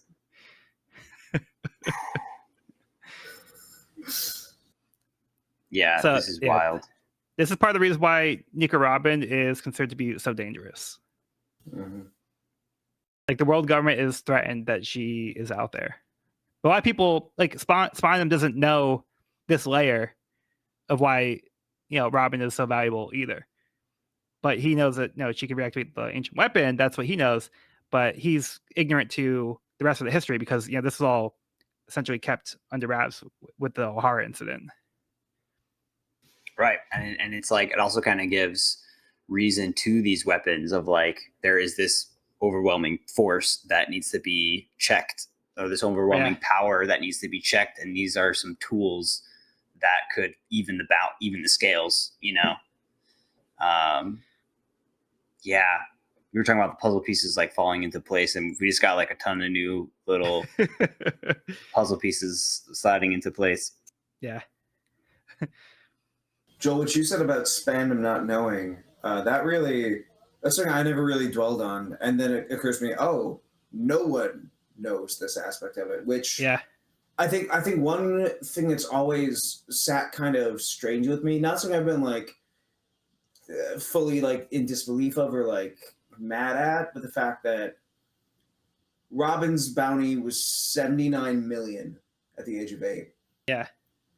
One, stayed there, but two, like, we've already seen, I think, a couple pirates with like higher bounties than that.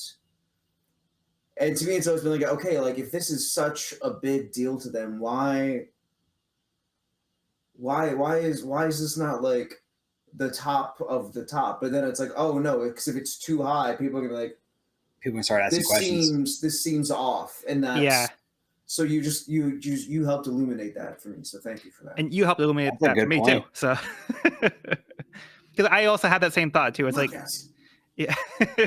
Nakaba, yeah, because I was drawing the same conclusion that you came to as well now. Because this is something that does seem like it'd be major. Just the fact that she has a bounty, even one that high for an 8-year-old, I think that does say a lot. But like you said, if it was too high, then like that makes people ask more questions. So I think they want to keep people complacent, and not dig too deep. Yeah. And also, people in the Marines have to be the ones to like issue these bounties too. Like we saw, like I think Commodore Branu, like after. So like if it's too high, people like even the Marines would be like, "Yo, what's going on here?" Those are the last people you want to ask them questions. So it goes deep. It goes deep. Or the real reason is inflation.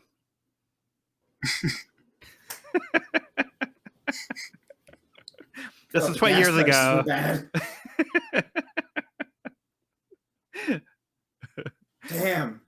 Damn.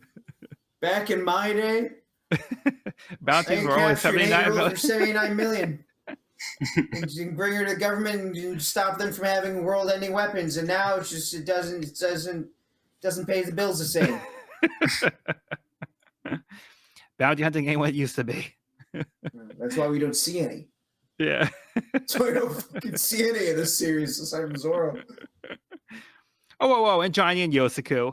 And Giant Yosaku. And Giant Yosaku. Yeah, I do love Giant. Gotta put some respect on names. I legit. Who were cut out from the live action, which is unfortunate. Honestly, screw Luffy having all these very Western audience appealing diatribes about be a good pirate. Love Iñaki, but like that was but like that's not even my problem. And I love Lash. No, Johnny and Yosaku being cut, criminal.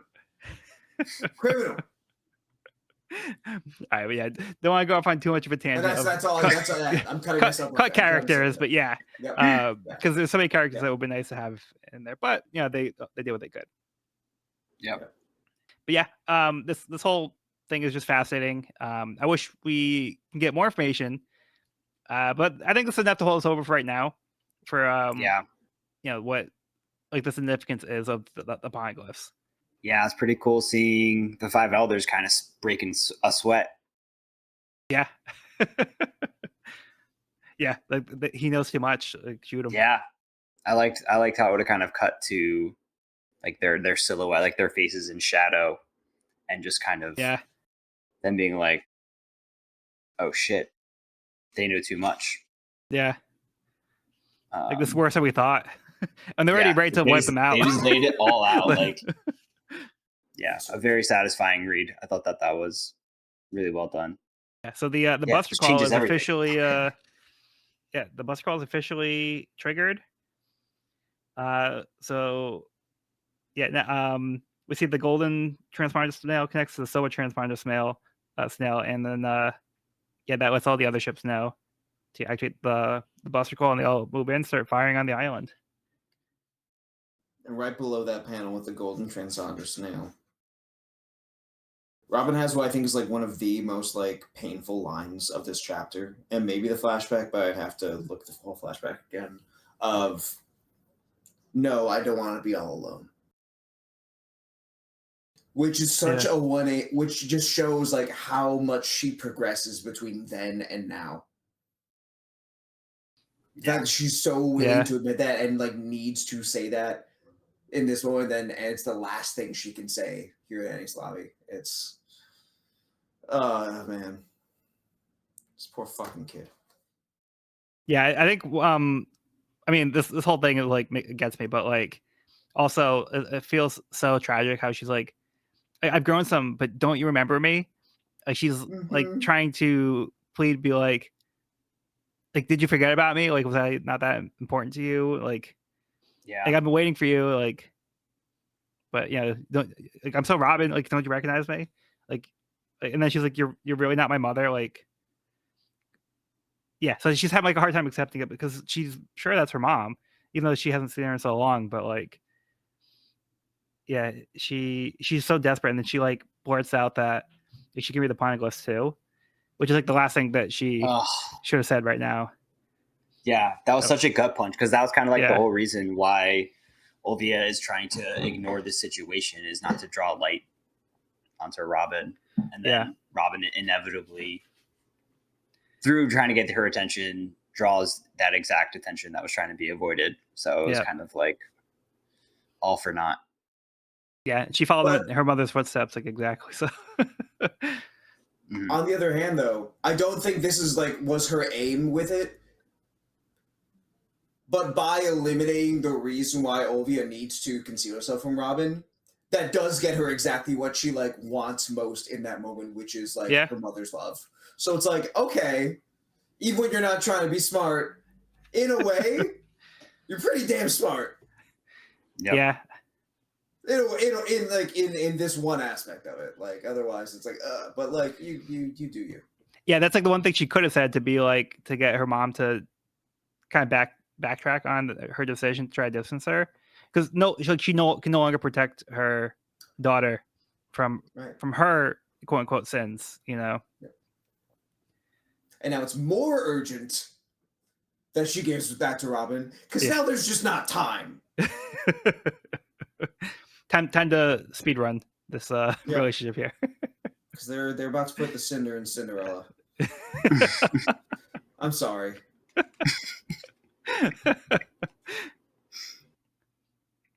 Okay. Do you guys have anything else to add on here? No. Mm-mm. Okay. Moving on to Miss Golden Week's Big Plan, a Brooke Works reading, volume 28. Onward to the Navy prison. Miss Golden Week and company arrive at a Navy prison. Yep. Yeah, that one's pretty self-explanatory. So next summary will be Cody. Chapter 396, Saul. The Buster Call's cannon fire reaches far beyond the Tree of Knowledge itself as the residents of Ohara evacuate. Spandy withdraws out of fear for his life, but orders his men to commit Robin's face to memory and not to let her off the island. The scholars set off to protect the Tree of Knowledge, and with Clover as the only onlooker, Robin finally holds Olvia's hand, and Olvia gives her a hug. Clover laments that his efforts to protect Robin were in vain, but Olvia congratulates her on her achievements. Clover tells Olvia to get Robin to the evacuation ships just as Saul arrives. He tells Olvia how he ended up at Ohara and agrees to take Robin to safety. Robin is heartbroken that Olvia isn't coming with her, but Olvia reminds her that she needs to do her part to protect the knowledge in the tree to ensure the future of the world. As Saul picks Robin up and runs off, Olvia asks one thing of her daughter: to live. Off the coast, a Marine spots Saul running and tells Kuzan. We then see Saul's memories from days prior when he, as a Marine Vice Admiral, arrests Olvia and listens to her perspective, then expresses concern about Sengoku picking him for the Buster Call operation, and chooses to defect from the Marines and free Olvia. As the Buster Call continues, Saul consoles Robin but gets hit in the face by a cannonball. His only concern, however, is Robin's safety. Enraged, Saul runs up to the warship that fired on them and hauls it into the air. Badass. Yeah. Yeah, Saul's a cop. Ex-cop. Ex-cop. Yeah, he was up the chain though, like you said. Vice Admiral is like one of the highest positions you can get to. Yeah, so we find out he was a former Vice Admiral. Mm-hmm. But he trusts his gut. No sunk cost fallacy. None of that. He was like, something doesn't feel right. Draw on the line, yeah. Yeah. Yeah, so like we were talking about earlier, here's an example of how somebody reacted differently to how the Marines were operating. So he found like his true moral backbone, and he's like, I can no longer, sit back and accept what the government is doing. Like this isn't right. I have to draw a line here. I'm going to try to do what I can to correct the situation. So he helps Olvia to escape and tries to do the right thing. And now he's been branded as an enemy by his former colleagues. So he kind of sacrificed himself to try to do the right thing, even though that's at his own expense. Knowledge is power. Knowledge is power. Which this this volume has been highlighting. Yeah. Quite well. 100%. Mm-hmm. And speaking of knowledge is power, no, Evan, you had something? No, you had the segue. I was going to say something else. Word. I was going to say, switching back to Olvia for a second. It's, we have a running history of parents not being there for their kids, in a sense, in One Piece. But what she says in this one really makes it hit different. Because Yasop might have his reasons for not being with Usopp. We don't fucking know where Sanji's parents are. Chopper's biological parents are just... they suck. But Olvia literally says, we cannot give up on the future of the world. The knowledge of the past must be passed on to the next generation or it will disappear. And before I'm going in reverse order, but history is humanity's greatest asset. It will enlighten the future that lies ahead for all of us. There's nothing that Olvia wants more than to finally get to be with her daughter. Yeah. And to be the one to bring her to safety. But she knows that it is going to be a better world, hopefully for Robin.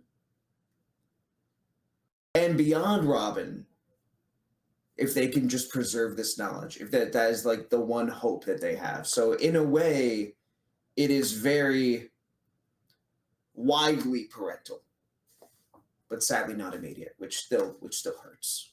But it makes me view Olvia differently than a lot of parents in One Piece. Yeah, and it's more of like more of like a somewhat noble cause, where it's for something bigger than their own personal lives. They're trying to give like a gift to humanity itself. So they really value what knowledge they can get from this and how it can benefit mankind.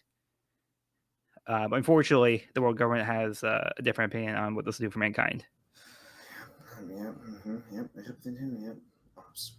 Now, Evan, you had a thought? No, I'm just looking back through the chapter, and it's just such an emotional scene with Olvia and Robin reuniting and holding hands, and then you can see like Olvia kind of just takes Robin into her arms, and Robin's like not ready for it. It's just such a loving, heartfelt moment. Yeah. And a chance for them to reconnect. And yeah, it really is beautiful. Yeah. It really is beautiful. And praises her for the one thing everyone told her to like keep under wraps. Yeah. Oh, hey, you can read them. That's awesome. Like not anyone can do that. Yeah. So she finally gets her mother's validation, which is really all she wanted this whole time, and she was desperately seeking. This was like her main motivation, really, to why she studied so hard, because she was trying to impress her mom and get her mom back. So now she finally does have this moment. Unfortunately, yeah, it's going to have to be very brief, but it is at least very touching that they can share this moment before it's too late. And she gives that beautiful message: we cannot give up on the future of the world. And then she pleads for Robin to live. Yes. Contrary to what Robin's currently saying. I was just going to say that. Yeah. Something Robin needs to hear right now. Yeah. And speaking of touching reunions, Olvia and Saul reunite here. And Saul, what are you doing on this island? No, but it's it's more of a she's surprised that Saul's here, but thankfully Saul can try to help Robin. So she recruits Saul to which is why Saul even came back here, was to help Robin. But yeah, she asked for Saul to take care of Robin because she has more work to do here. Yeah. So Go ahead. It was your turn to go ahead. No, I was just gonna talk about that we got a flashback within the flashback, which was kind of cool, getting to see Saul freeing Olvia, and how that whole story kind of reconnects itself, and how Saul appears on the island, and the story comes full circle. And then we see him meet a ship just like Tom would. Yeah. Oh, that's good. That's a good point.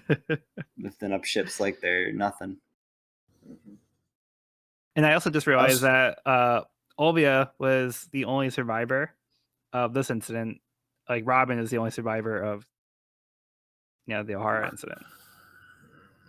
And speaking of survivors, Clover seems to be fine. He's up and walking around after getting shot in the chest point blank. Yeah, it was the through and through. It was through the right side. The classic through and through, right through the gunshot, right through the center. God. I forgot about the from point blank. He missed all major vital organs. He's okay. It's just a flesh one. Yeah, but he has a duty that's more important as well. Yeah. I also like seeing Sengoku briefly in Saul's flashback. I didn't like the fact it said, "Are you doubting the government? Just be silent, obey orders." This is the guy running the Marines. This is the guy. Yeah. Yeah. This is the, hey, just roll over. Just a reminder, he's the current fleet admiral. Yep. He's above Kuzan. Mm-hmm. He's the head honcho. So that's not great. It's not great. It's not great.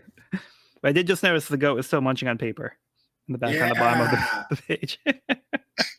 The goat, anarchy incarnate. Toby, Toby. He doesn't give a shit. But yeah, they're yeah, so they're very willing to not let Saul off the hook either. So now he's lumped in as somebody who has to be eliminated because he was doubting their orders and like the purpose of like killing these people. So he knows about the upcoming maneuver, so he's now a threat to their goal. So no leniency for the former vice admiral. So after all that he gave to the Navy, they were very quick to turn on him. Hey, did you guys have any other thoughts on? No. Just that Saul's the real one. That's all I had. Oh, okay. Yeah.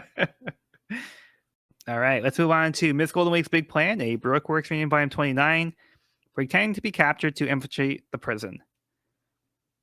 Miss Golden Week uses her betrayal black to hypnotize a soldier into escorting her, Mr. Five, and Miss Valentine into the prison as prisoners. Prisoners. Prisoners. Yeah, I did air quotes, by the way, for those audio listeners. I love that. I love it. Yeah, we can see some paint on that Marine. Yep. And then Miss Golden Week's really trying to sell this here. Let's give her an Academy Award here for acting. Nailed it. Miss Valentine's just kind of like doing her thing, and Miss Fry he's like, please don't look at me, please don't look at me. Yeah.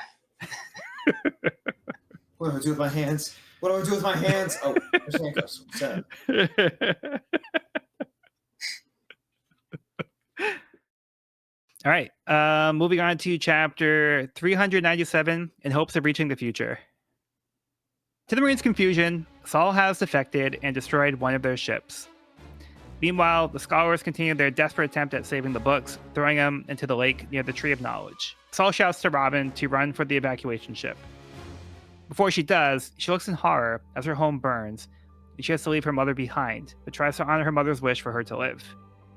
As Robin approaches the evacuation ship, the citizens recognize her as the daughter of the criminal Olvia.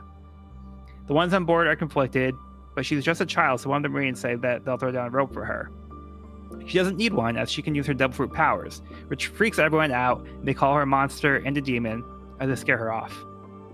Spondine spots Robin from a distance and orders not to let her on board, as she is an archaeologist as well. Saul notices Robin wasn't able to board the ship, so he attempts to help her, but he is attacked by Kuzan. Kuzan says it would make the Navy look bad if the bus crawl was stopped by a former member. Saul pleads that Ohara is being eliminated as an example. But Kuzan says they did break the law, so it's for the good of the world, so it must be done. Suddenly, the evacuation ship explodes, being hit by cannon fire from Vice Admiral Sakazuki's warship. Sakazuki tells his men that even if one scholar escapes, all this would be for nothing, so they can't take any chances. Saul is outraged, shouting at Kuzan that this can't be justice. Kuzan admits that he would never go that far. Saul tells Robin to run as Kuzan freezes over his entire body with an ice time capsule. Before she goes, he tells Robin that she may be alone now, but someday she will find friends who will protect her. When she's feeling sad, she just needs to laugh like he taught her. Dereshi. The ice has now reached Saul's face, leaving Robin alone in this world. The archaeologists have done all they can to save what they could as they become engulfed in the flames around them. Robin reaches the shore, but is met by Kuzan.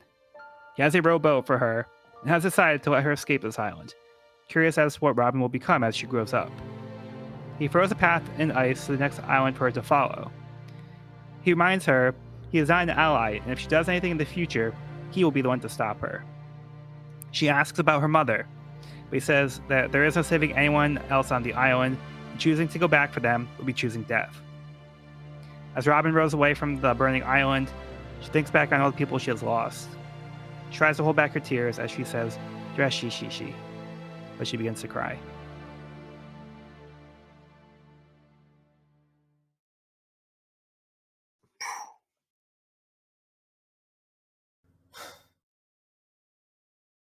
So this one's pretty powerful.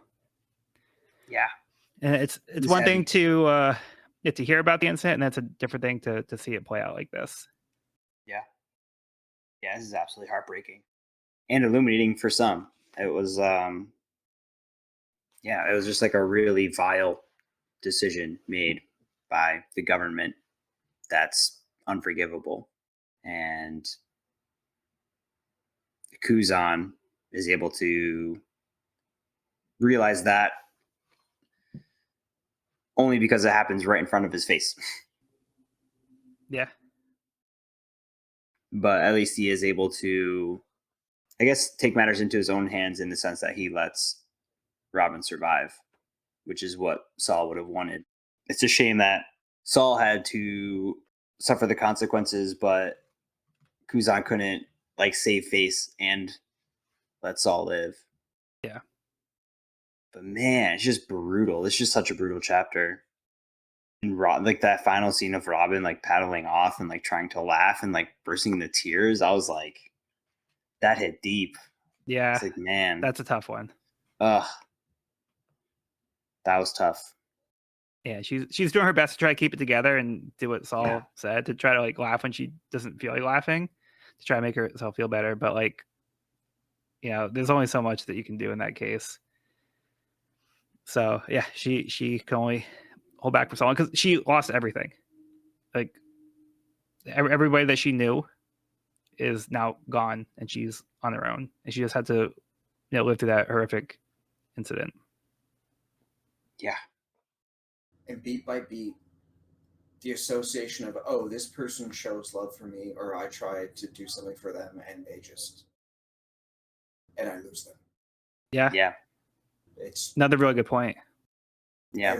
Everything that she is expressing to Luffy is just laid right out across this entire flashback, and especially in this chapter. It's like you said, it's just brutal. Brutal. But that's a really good point though. Again, I think she is the best written character in this entire story. Yeah. And that's goddamn.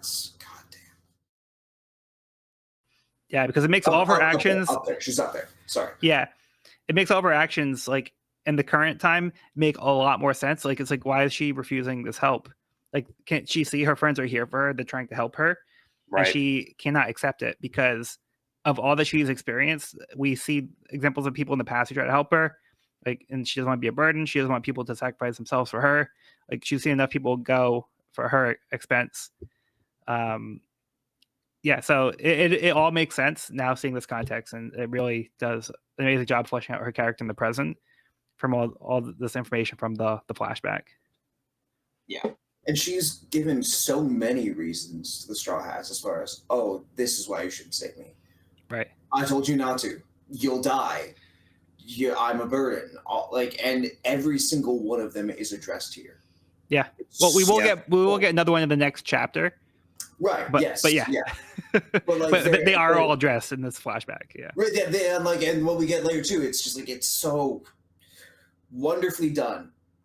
I've never been this happy to be so brutally sad. Yeah. So I think this is a really fantastic chapter and a way to kind of cap off this part of this story.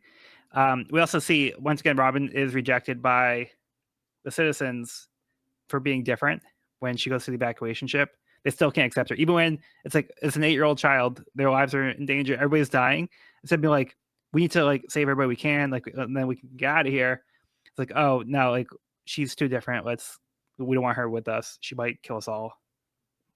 It's too risky. We don't want to be killed because of her too. Yeah, she's gonna bring us down because she's with the scholars. Man, this is so traumatizing. I mean, she literally loses every single person that she's ever cared for, that's ever cared for her, like right in front of her too. Yeah, and then this actually turns out to be her saving grace is that she wasn't on the evacuation ship, because we have another example of somebody from the Navy who is merciless in their justice and doesn't want to take a chance. So he orders the evacuation ship to be killed as well. So the people who were quote unquote, innocent have now been considered too dangerous to live just in case. So just as a precaution, they decided to kill everybody on that ship. And Evan, you saw the text box with Sakazuki, right? Like the introduction panel. Yes. This guy's a fucking admiral. Yeah. Ain't that great? Ain't that just? No, it's terrifying. I feel like I feel like just in a few quick chapters, like all hesitations with the world government or all like doubt or like any confusion has been cleared up. I feel like in a very sinister and kind of scary manner. Yeah.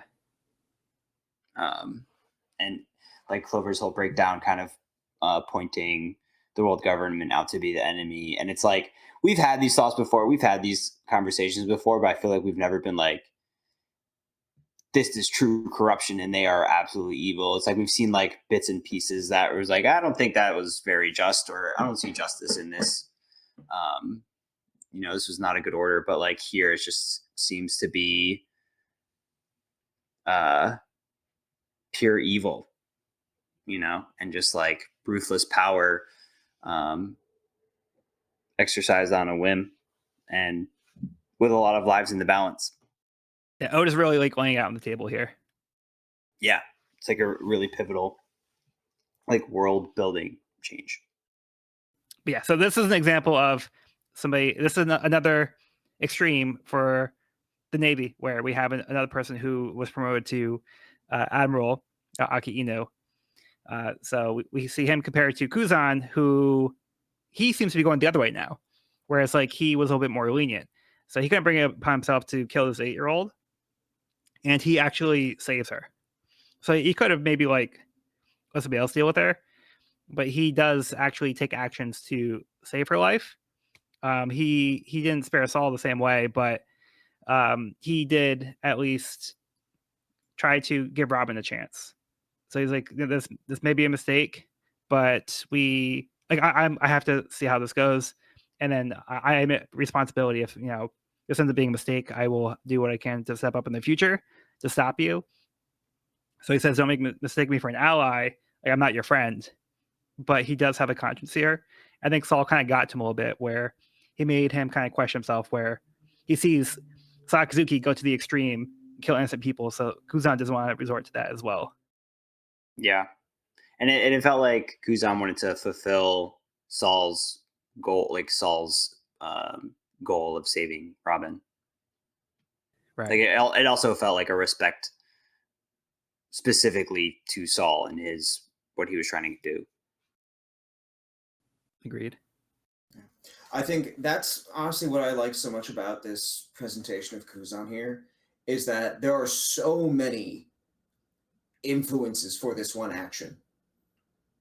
And you can point to any one of them as being hugely informing this decision. Okay, she's just a kid. Oh, Saul really cared about her, and Saul somehow respect. Oh, Sakazuki just blew up an entire ship, and maybe I have to, in a sense, atone for that because I'm even going to say that was too far. But it could be any one of them could be the chief factor there. And so there's all these things that can give clarity, but there's also like just this little bit of ambiguity to them too. Right. Which I think is a really great way to, I know it's not his introduction, but a good way to establish him. Yeah. Mm-hmm. Because like the first time we did see him, he had a history with Robin. Mm-hmm. Yeah. And Robin was very surprised to see him. So we actually now get that interaction a little bit more fleshed out here too. Is it just me, or does Saul kind of like give Frankie here? Like just like the way his face is structured and like the way his face like is in the panel. Like no, like legit, like when he's giving like her the speech about no one's being born to this world alone. One, that immediately just the words of it flashing back to the conversation in the sea train when Frankie says it's never a crime just to live. Right.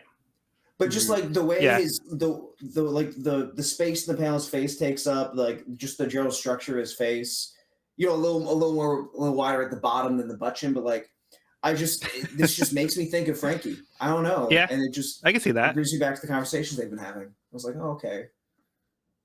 Yeah, I mean, Frankie it's has very much similar with the message as well. You know, like you said, like you're not like evil, and like you know, you'll have friends that can protect you, and yeah, so like you have like life worth living. So Hi, Sean. Hello. Hello. To Ohara. It's pouring out for Ohara. Not for Ohara. Oof. All right, but you guys about ready to move on? Okay. All right, so yeah, Sean is joining us here as well. Yeah, he's able to get in here. I couldn't miss this particular chapter. Yeah. So all right. So before we get into the chapter proper, we have Miss Golden Week's big plan, a Baroque Works reunion, volume 30, The Strongest Suspects. Inside the prison, Crocodile, Mr. 1, and Mr. 4 have asserted their dominance as they have defeated the other prisoners. Asserted dominance. That's perfect. They really have. They really have. I recently learned a little bit of trivia about this cover page. When it was originally printed in Shonen Jump magazine, Crocodile had 2 hands. I think it was just an accidental thing. You can see it on the wiki or something. And then for the published volume version, they fixed it. It was like, oh shit, he's got a hook.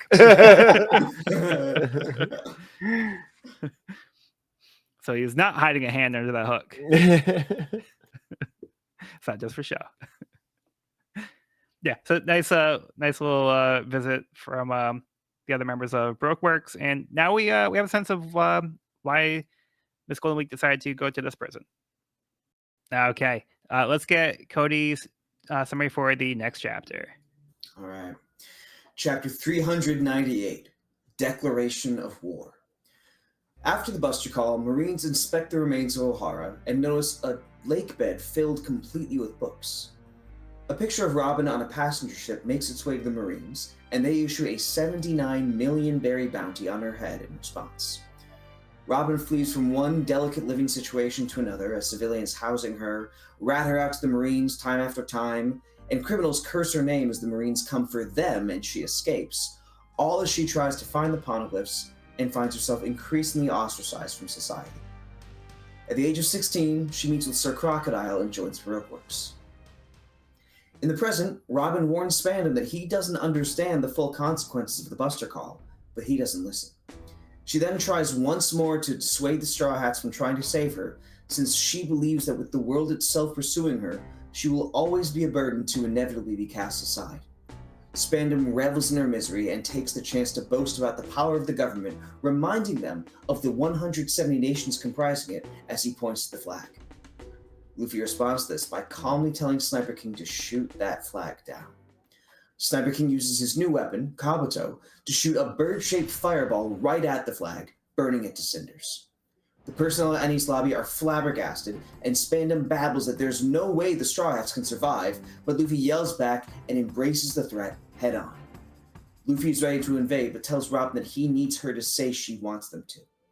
As she remembers the people who cast her aside, her own words to the Straw Hats, Saul, and Sniper King's words to her in the sea train, she tearfully makes the wish that she wants to live, and begs the Straw Hats to take her out to sea with them.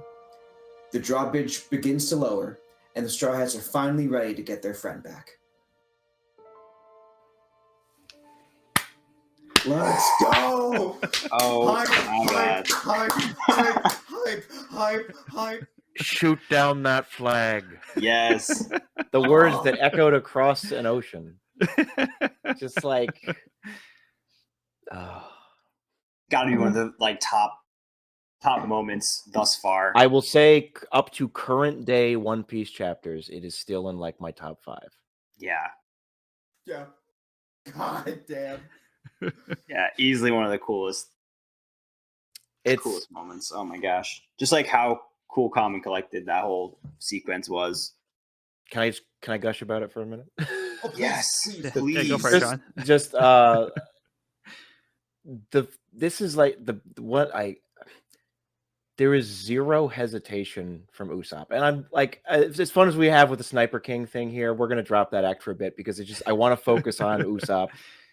No hesitation. He's not like, what? Like, you could imagine, like, 40, 50 chapters ago, he'd be like, whoa, Luffy, I don't know if we can do that. Oh, boy, that's the government. Oh, boy. This time he's like, you got it, bitch. Like, just like, I'm ready to throw down. Like, it's just like, it is so satisfying to see, like, Usopp just like, message received. We are going to war against the entire world. Like, just Yes. like, okay, all hands on deck. Let's go. Like, and it's just so good. Yeah, and to that point, To that you same have to point- go. I'm sorry, just real quick. You don't have to No, go go ahead, back. go ahead. As far as 50 chapters, you can go back to the last arc, Yeah. where Usopp like was afraid of talking bad, like to Kaku, or I think it was Kaku or Frankie. It went from CP9 showed up when he was in the warehouse with Frankie. Usopp was like, whoa, hold on, let's maybe not say anything bad about the world government. So even like as that recent, he still had that kind of like hesitation. So I think Sean brings up a great point that he didn't hesitate in this case. So when it mattered, like he was quick to pull the shot. And from like technically Luffy isn't his captain anymore, but he still takes the order. So True that. All right. So I didn't mean to interrupt you. But. No. I was just gonna say to that same point that with Usopp's lack of hesitation, also Luffy's lack of hesitation in this moment as well. He didn't even take a second to think about it. He said, "Shoot down that flag immediately." Yeah, and like you said, Usopp's like message received. Such a great moment. And there's a definite moment of clarity at Luffy's end as well. Like he makes a very calculated decision here. This is very intentional. He's like, I understand the severity of what this means, but I'm purposely taking this action, and this is what we're doing. This is for Robin, and if this is what the world government is doing, then we have no problem taking them on. Sean. I was just gonna this is, I would classify as a paradigm shift in the world of One Piece, essentially, in the sense that, like, again, like I said it earlier, like last episode or something, but just like, oh, we've taken down some big local pirates and even saved a country at one point, but this is a crossing the Rubicon moment. This is truly deeply consequential to a point that like nothing is ever going to be the same ever again. Like it's like like that's all I gotta say. Yeah, there's no turning back now. There's no turning back now. Like you just stood in front of like the U.S. Supreme Court and like lit the flag on fire. Like you just like, all right, like you made yourself clear. Like the world government is officially the enemy. Or I suppose the United Nations, but like, yeah, it's like, bigger than one country. Yeah, he just could not give less of a fuck at this point. Like, yeah, get the solar system in there. Yeah, I do really like what you. Oh, sorry. Oh, you go ahead, Sean. No, I do really like what you said, Joel. Of just like Luffy explicitly says, like, "Oh, I get it. I understand now what is going on here." Usually you're not hearing Luffy say it like, or he'll like say a pithy thing like, okay, we got to beat you. It's just like, but it seems very serious and like it's quick, but it's also like he understands. He's not like a complete moron in the sense like he understands the gravity of this. That's more than a single person. It's a League of Nations, and it still doesn't matter an iota. It's essentially he just like I get it. But there's only one choice here. Yeah, the past 2 volumes, like everybody's been saying, like, oh, how great like the world government is, like how much powerful they are. Like you want to defy the world government, and yeah, after hearing all that for the past 2 volumes, Luffy's like, I heard all that, but I'm making my decision. Like that, cool. That just informed it. So yeah, I want to get Cody's thoughts here. I mean, I think that you've said it all. Honestly, he established himself as the leader that he has been struggling to be this entire arc. He's assessing the consequences of his actions. He's assessing where the person that he's dealing with is emotionally. And he says, okay. Yeah. Here I am. This is what I'm doing. I understand. I know the risks, and I don't give a fuck about them. But then, and I agree that the declaration of war, burn that flag down, is one of my favorite moments in the series. And if it's okay to segue to this, if we want to talk more about this after I mention this, I'm down with that. But for me, one of the greatest moments in One Piece is I Want to Live. 100%. It just when he specifically says, "I'm ready, but I need you to say it." To me, that's the synthesis of Luffy's character growth from Water 7 coming into Enies Lobby. Yeah. And just the panel for finally saying it. It speaks for itself. I have a project that I'm working on. I've got a little playmat for the card game where it's just a collage of my favorite panels that I'm like tracing with Sharpie onto a playmat. And the I Want to Live panel is like almost front and center on it. It just... She's held that back for so long. Even the look of disbelief as the flag burns down. And the fact that someone would go to those lengths for her just speaks volumes. Definitely. What a And, great Evan, chapter. Evan, how about Yeah, your it's thoughts on that incredible. moment? I think Sean did a really good job explaining how like Luffy has come to this realization of he knows who the enemy is. But I think it's kind of cool because I feel like as a reader, you're also coming to that conclusion around the same time. I think I've always, had my doubts about the world government, but I feel like they do a really good job of laying out like, the world government, they are the bad guys. They are the enemy here. And after seeing what happened in Ohara and knowing more about the 100-Year Void and the poneglyphs and everything, I think it was a great turning point for a reader, great turning point for Luffy, and to have those two things kind of happen at the same time and all in this moment, in this chapter that I think reads so beautifully and is drawn so beautifully, was such a gratifying moment as a reader to like get to this point and just like get through this. It was like very emotional and very rewarding. And we finally got Robin's backstory out, which I've been begging for forever. You keep dropping hints like, "Come on, when are we getting it?" Yeah. I was like, just hold on. Yeah, worth the wait. Wait. But yeah, like I was saying, like the I Want to Live scene is one of my personal favorites in the entire series as well.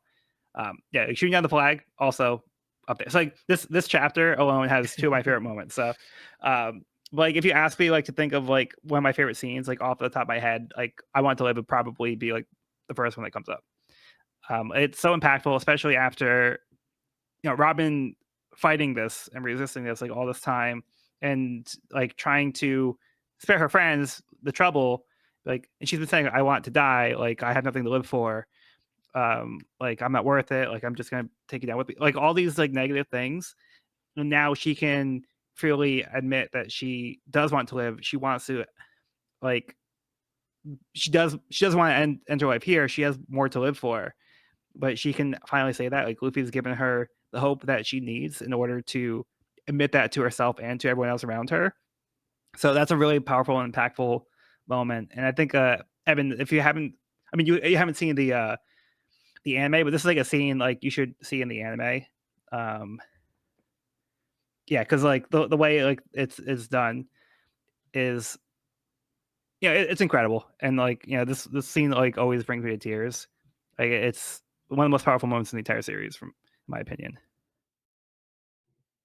Definitely have to give it a watch. I'm actually not sure if I've seen the Funimation dub version of this. Oh, it's incredible. It's very good. Yeah. It's very good. Yeah. But and the vocal performance in the original Japanese as well is just holy. It shakes me every time. Yeah, I had the pleasure of meeting Stephanie Young a few months ago at a convention, and I assigned my my DVD with Robin on it. But yeah, I told her like how much like I loved like her portrayal of that moment, because like it's one of like the best moments, and like she really like knocks out of the park. It's like incredible. So like kudos to her for that performance there. I'm gonna need to watch that after this. And then also going back to again, these are just like such impactful moments, but like shooting down the flag. Sean did actually allude to this back in Drum Island. This was the other flag scene he kind of mentioned. Yeah. That was like a important scene with the flag in the future. So this is one that he was alluding to as well. That is the one I was alluding to. Yeah. Sure, you did not. What? I kind of stepped over my words a bit, and I felt I was like, oh, this is the thing. I was like, but then I was like, oh, it's similar. Well, yeah. No, what I felt was it's two different. It's the inverse of this. It's I'm going to keep this flag flying versus I shoot down this flag. Yeah. So yeah. So very different contexts of both powerful moments involving a flag. Yeah. So they're both very powerful. Yeah. This is no doubt like one of the best moments in the entire series. But then also we get a little bit more of Robin's backstory here, so we get the tail end of it. We see the photo that is used for her bounty poster. She was seen on a passenger ship. And one of the other things that we saw that kind of added to the many things that Robin made her not want to put her faith in other people was every time somebody took her in, she was betrayed. Like we see like so many different examples of somebody trying to turn her in just for the bounty. So she says here, like, oh, you're just gonna be like everybody else. Eventually, when I become too much of a burden, you'll just, betray me. So I'm just gonna save myself that trouble. Because that's been her experience every time up to this point.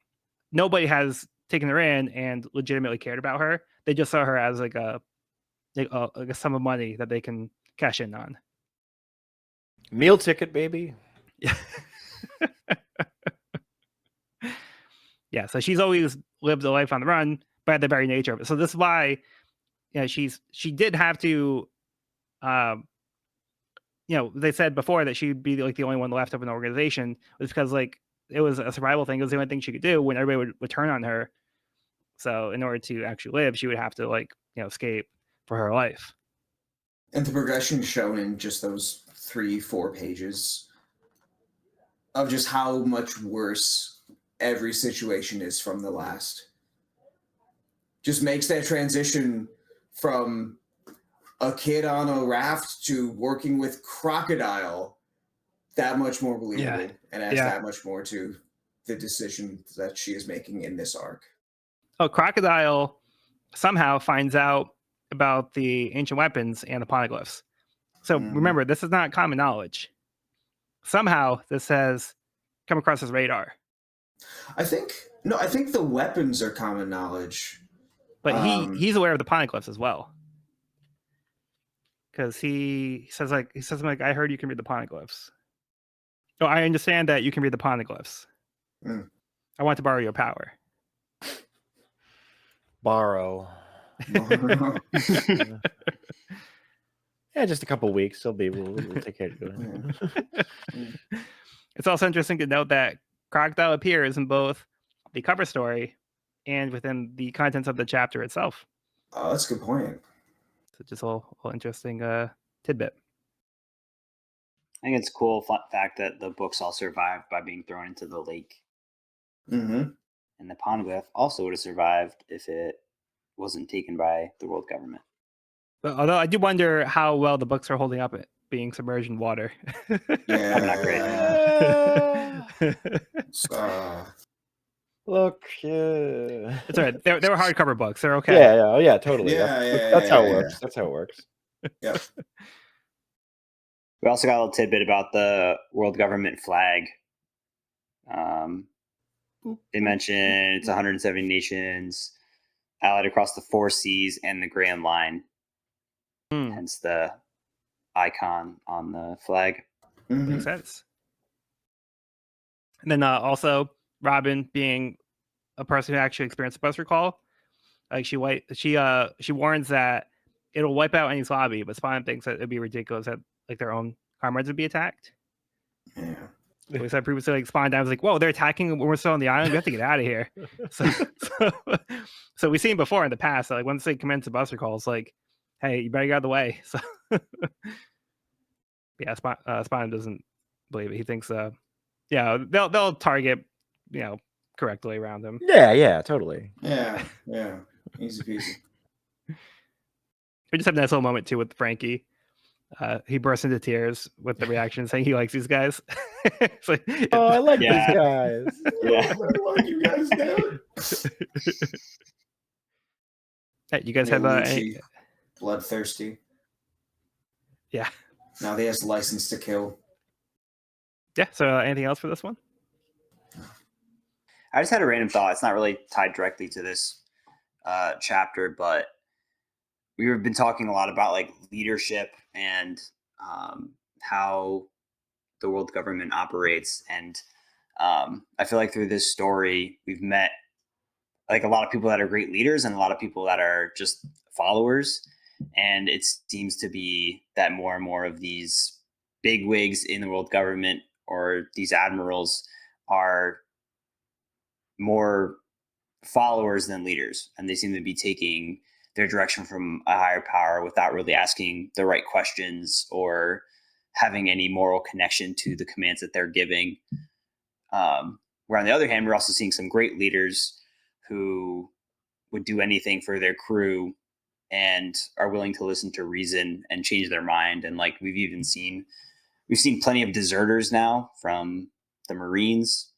And I think it's just kind of an interesting topic, just the difference between like leaders and followers and what makes a good leader.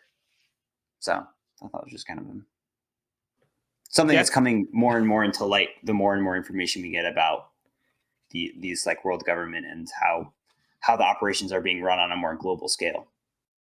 You get the sense of like what the world government values in their members, or Right. like in the Navy in particular. So yeah, we see they don't want like thinkers, they want followers. So and like, it's cool. Like you said, it's cool how knowledge and the power of knowledge is playing a role in that now. All right, so they see it as a bad thing. So this also sounds something like pretty reminiscent of real life, where knowledge is power. All right, so let's get on to the next part of the cover story before we wrap up. Miss Golden Week's big plan, a Heroic Works reading volume 31. Long time no see. The old woman not seen in a long time, and the young lady I'm meeting for the first time. Miss Golden Week and Miss Valentine find Miss Merry Christmas and Miss Doublefinger, who have asserted their dominance by defeating the other prisoners. So yeah, I think that's probably the longest cover story title we've had to date. The young lady I'm meeting for the first time. It feels like a light person novel I don't know. But yeah, it is interesting because they were a secret organization that they wouldn't have all met before. Right. But Miss Golden Week was still compelled to go out and help them. Aww. Getting the band back together. Yeah. All right. So last chapter for the volume, chapter 399, Jump Toward the Waterfall. The drawbridge lowers as the Straw Hats and CP9 face each other from across the gap. The Straw Hats allies have defeated the forces inside the courthouse towers and the courthouse itself. Zombie cuts down Baskerville. Turns out he was actually 3 different people stuck together. They order for the mortar to be fired on the drawbridge, stopping it partially lowered. Sponda panics, grabbing Nico Robin, and prepares to flee to the gates of justice, while CP9 holds down the fort. Frankie stands in his way, pulling out the blueprints from Pluton, confirming it's the real deal. Sponda demands him to hand it over. Frankie has decided that Robin is not a demon with evil intentions. If the ancient weapon fell into the hands of someone power-hungry like Sponda, the architect left the blueprints for the purpose of creating a weapon to combat that power in the wrong hands. With Nico Robin being the only one with the ability to reactivate the weapon, he can confidently carry out the wishes of the architect. He breathes fire, burning the blueprints. He makes a gamble that Nico Robin will not fall into the hands of the world government, and if the Straw Hats win, the world government will no longer have a way of gaining control of the power of the ancient weapon. The Frankie family noticed a big bro from across the chasm and shout out to him that they're here to bring him home. They have a touching reunion as Frankie breaks down into tears, but Luffy reminds them that they still have to help Robin. Frankie offers to help Luffy, but Luffy is still mad that he chased Usopp away. Though he's confused as he's sitting right next to him. No longer having a use for Frankie, Spandam pushes Frankie off the edge of the tower. Kokoro heard the whole thing and contacted the Straw Hats over the transponder snail. She tells him she is on the way with Rocket Man and to jump toward the waterfall since she'll be there in 4 seconds. Rocket Man crashes through the courthouse, launching off the incline drawbridge as it catches the Straw Hats in midair and Frankie landing on his nose. It's coming this way! What a great way to end the volume. Yeah. Spandam in absolute terror. Frankly, like I'd be Christmas. happy with every single chapter of One Piece ending from now on with Spandam reacting in terror. I always want to know that man is shitting his pants. Also, they were 3 people stuck together. Why? They're Why close. not? They're close. Call me So princess. good. Too Yeah. bad we're actually the Judge Trio. So the names are Bass and Kerrville. And then the center freeway says his name is Princess, but we don't know if that's real or not because the other 2 blank heads, so we don't know what his real name is. But I don't think it's his Princess. But yeah, so I mean, together the other 2 made a That's pretty basketball. So I'm funny. not sure what his name is. We're just close. Something, something, when you become a moderate, something, something. Kidding. I love how Kokoro chimes in. She's like, "Hey guys, what's up? Yeah, I've been listening this whole time. Wow, touching stuff. I mean, wow." But yeah, so like, just so you know, I'm plowing through the middle of town with the runaway Rocket Man. I'll be there in 4 seconds. 4-ish seconds. You know, feel free to jump anytime. You know. Be that like, was so all right, good. all right, we jumped. Wait, hold on, wait. I'm sorry. I meant 5 seconds. Google Maps is off. There's traffic. Sorry. I love Yeah, this. so I love casual. that Zoro's on the top of it, ass out, just like. Woo! But Frankie Going up- learned that blueprint though. Yeah. yeah. So that's a great speech. It is. Bangers after bangers after bangers. Yeah. So by Frankie burning the blueprint, he's essentially taking one of the main factors that spawned him like was so confident and like successful with this mission was because they had Frankie who had access to the blueprints. So they really needed this chip to kind of cement their power. So now one of those chips has been taken off the table. The only thing Spawn has left now is Robin, who now if Robin gets saved, they'll have nothing. Or Robin has to cooperate with them. So this is a little less so this is not as helpful for Spandam, whereas if they had the access to to build the ancient weapon, they could use that as at their own free will. So now they don't have that option anymore. He just took that off the table. Well, good on him. Yeah, it was a cool way to show his belief in Robin, and he's like, Robin's a good person. She's not going to use this information, the poneglyph information, for evil. Right. Yeah, so he makes that decision for himself, which is great because the only thing he had heard about Rob up to this point, before he met her, was that she was a demon from Ohara, and you have to be concerned about her. So he makes a decision for himself and says, "No, I think Robin is a good person, and I'm willing to lay on the line because I think these people are, I'd rather bet on them by helping the Straw Hats."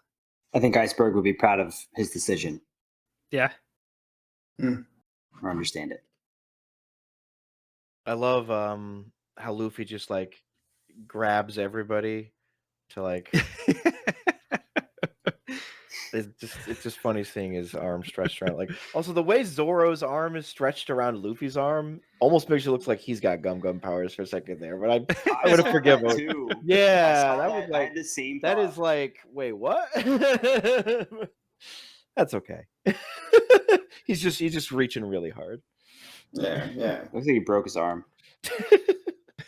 I mean, this is a man who was willing to cut his own legs off to escape. He'd be willing to break his own arm to get on this train. Like... Mm-hmm.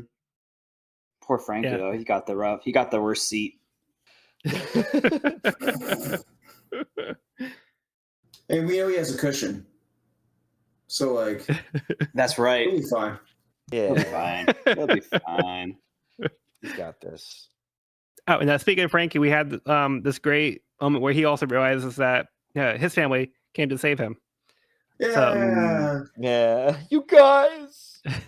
Who asked you to come be to my rescue? Yeah, so the very thing he's saying, Robin's lucky to have people that would go this far. For her, he actually has people like that in his life too. So Luffy immediately says, "Shut up," though, and even Nami and Zoro are like, "Dude, chill." How demonic! Shut up! I'm the main character. This is my story. Shut up! This is my story. Yeah, so a great way to end the volume. But do you guys have any closing thoughts on the chapter or the volume as a whole? Paradigm shift. Nothing will ever be the same again. I'm just repeating my older points, but it's just like this. You mentioned I think Evan, you mentioned something like how Ohara showed just how awful the world government can get. There's still so much worse. You don't even know. That is horrifically bad. But you'll get just go, Cody, go. And if we're allowed to hype stuff up, when you talk about leaders, followers, at like you'll seem like leaders, but being followers, and like keep that in mind. Keep that thing in mind because it just gets more and more relevant. Yep. and more utilized and played with over time. Get ready. Can't wait. I will say was a banger. I will say that like there are characters that I do hate more than Spandam. Not by much, but there's a couple coming. That's a high bar. It's a high bar. Mm-hmm. I still fucking hate Spandam. Oh yeah, no. Just because there are because there are like 2 or 3 that I hate more than him doesn't mean I don't hate him. Fucking hate him. Wow. Wowie. What a ride. What a great volume. Yeah, so this one I was personally, like I said, the top of the episode, this one I was personally looking forward to, and even like the first time to the series, now rereading it, like it's still impactful, and like I still get chills, this Declaration of War chapter, like it literally gives me chills. Yeah, like no matter how many times like I experience it, it's still going to be as powerful. But the whole like Ohara like flashback is also like amazing. I think it's one of like the best flashbacks, especially up to this point in the series. But it really does like a great job of giving us more details about the world and telling us like what actually happened. We actually didn't talk about this, but we did have was it Spandam that previously said that Robin was the only survivor who was responsible for an attack on a Navy warship or something. I think so, yeah. Mm-hmm. But like that turns out that wasn't actually true. So it sounds like it was like 6 warships or something. Mm-hmm. Yeah, so they pinned this on her. So they blamed this incident on Robin as like the cause, but she was a victim of this. So that's like even more like unfair, and it also shows you like part of like what the world government does, try to hide these things. They're not afraid to lie and cover things up. So that just kind of gives you a sense. But anyway, yeah, I just think Ohara was just an amazing flashback, and it was like really heartbreaking in a lot of different ways and very tragic to see this play out this way. But anything else from you guys? I don't have any drink left, but to Saul. To Saul. Saul. I love Saul. All right. So that will conclude this week's episode of the We Are Reading One Piece podcast. You can find this episode wherever podcasts are found at We Are Reading One Piece podcast.buzzsprout.com or on our YouTube channel at We Are Reading One Piece. This is a spoiler-free channel up to where we record the podcast, so if you're new to the series, you can visit the channel there. You can also find me and this podcast on my YouTube channel at Pirate King Codex for more One Piece content. If you have any questions, comments, or feedback, you can also reach us at wearereadingonepiece@gmail.com. We'd love to hear from listeners, so if you're enjoying the show, if you have any suggestions on how we can improve the show, we'd appreciate to hear from you. But next episode, we'll be discussing Volume 42, Pirates vs. CP9. I've been Joel, and I've been joined by Sean. This is Sean, and I want to sleep because it's 2 a.m. Evan. Thanks for listening. And Cody. This is Cody. The government's not your friend. All right. Well, be sure to bring along all of your hopes and dreams, and we'll see you on the next episode.